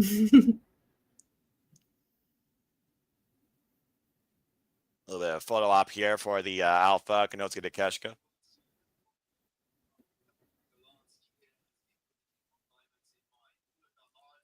you can say what you want about Konosuke Takeshita being an outsider, being, about the wrestling world, but he literally said at the press conference when he came to New Japan, it was a dream. It was all about getting to the G1 Climax. And not only did Konosuke live that dream, he fulfilled it.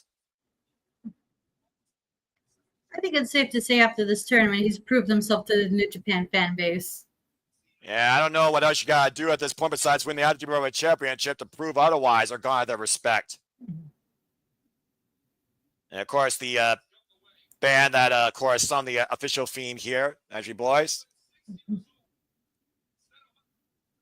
6 years old, this man sent a letter to New Japan requesting a tryout, requesting a chance, and was denied. He wrote a thesis on the German suplex after working with the likes of Jun Akiyama through DDT Pro. He went on to AEW, endorsed by Kenny Omega, discovered and reshaped by Don Callis' influences, supported by Rocky Romero. And now Konosuke Takeshita, the Alpha, stands tonight, G1 Climax 35 winner.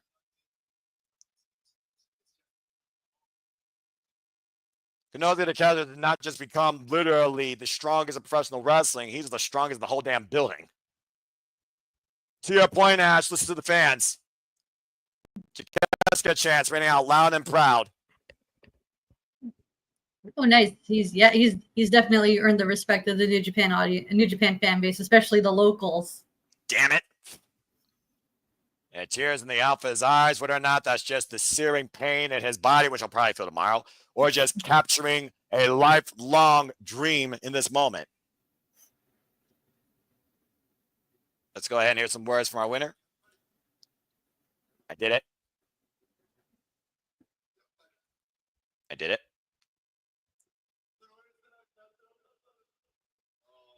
Oh. I knew it. I'm glad I became a professional wrestler. Damn it, Konosuke.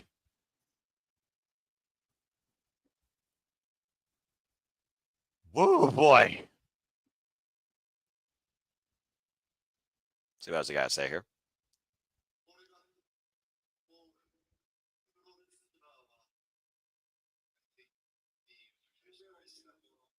What I feel about being a professional wrestler. One vein seeking a dream, achieving a dream, and making it real.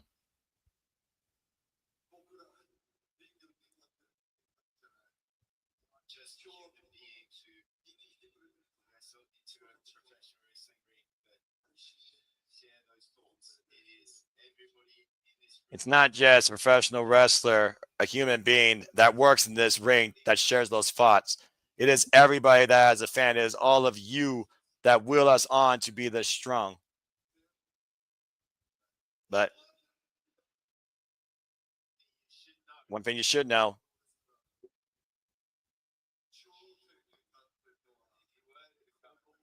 if you were to become a professional wrestler, just know that I am the best professional wrestler there is.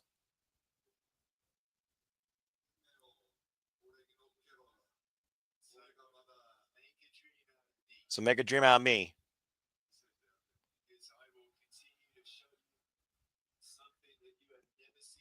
Because I will continue to show you something you've never seen before.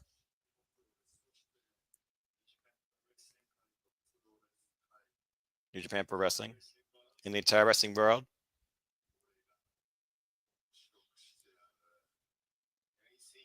You ain't seen nothing yet.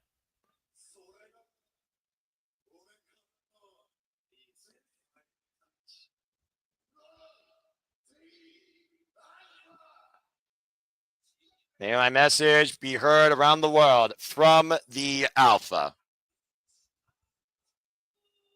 A man that wanted to unify the professional wrestling world just took the greatest step to date in his lifelong journey of a career that started with a dream in achieving this feat. Konosuke Takeshita, your winner of G1 Climax 35, the Alpha.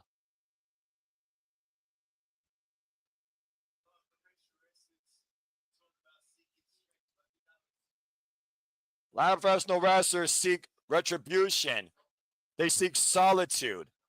They seek a newfound confidence. They seek strength. They seek purpose. Tonight, Konosuke Takeshita, whatever he sought for, he earned everything tonight, Ash. Yeah, he's earned the trophy. He's earned the title opportunity, and more importantly, he earned the respect of the Japanese locals. Not just the Japanese local, Ash. I think it's safe to say anybody that watches Japanese wrestling, anybody that's a fan of professional wrestling, anyone that has engaged in New Japan Pro Wrestling, he has reached out to the entire world with what he did tonight. And whether or not everybody accepts that, he took a huge step in fulfilling his vision to bring us all together and show why professional wrestling is the strongest and why he is the greatest. And at the end of the day, there's one thing you take away from the night. The one in G1 Climax stands for the Alpha.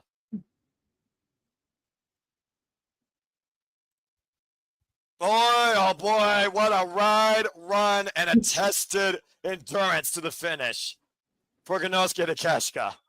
Mhm. Another name added to the flag for the first time ever. First ever G1 win in Ariake Arena 2025. To your point, Ash, what does the Alpha do next? Where does he go from here? Where does he challenge? Where does his vision carry him?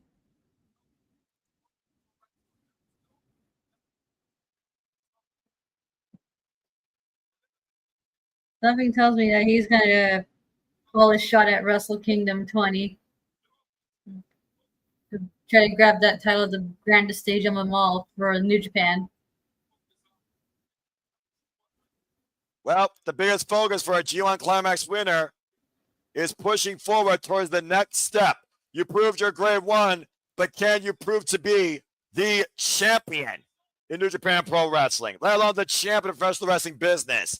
The Alpha has his eyes set on the front man as he looks towards the world, as he finishes his story tonight, becoming G1 Climax champion.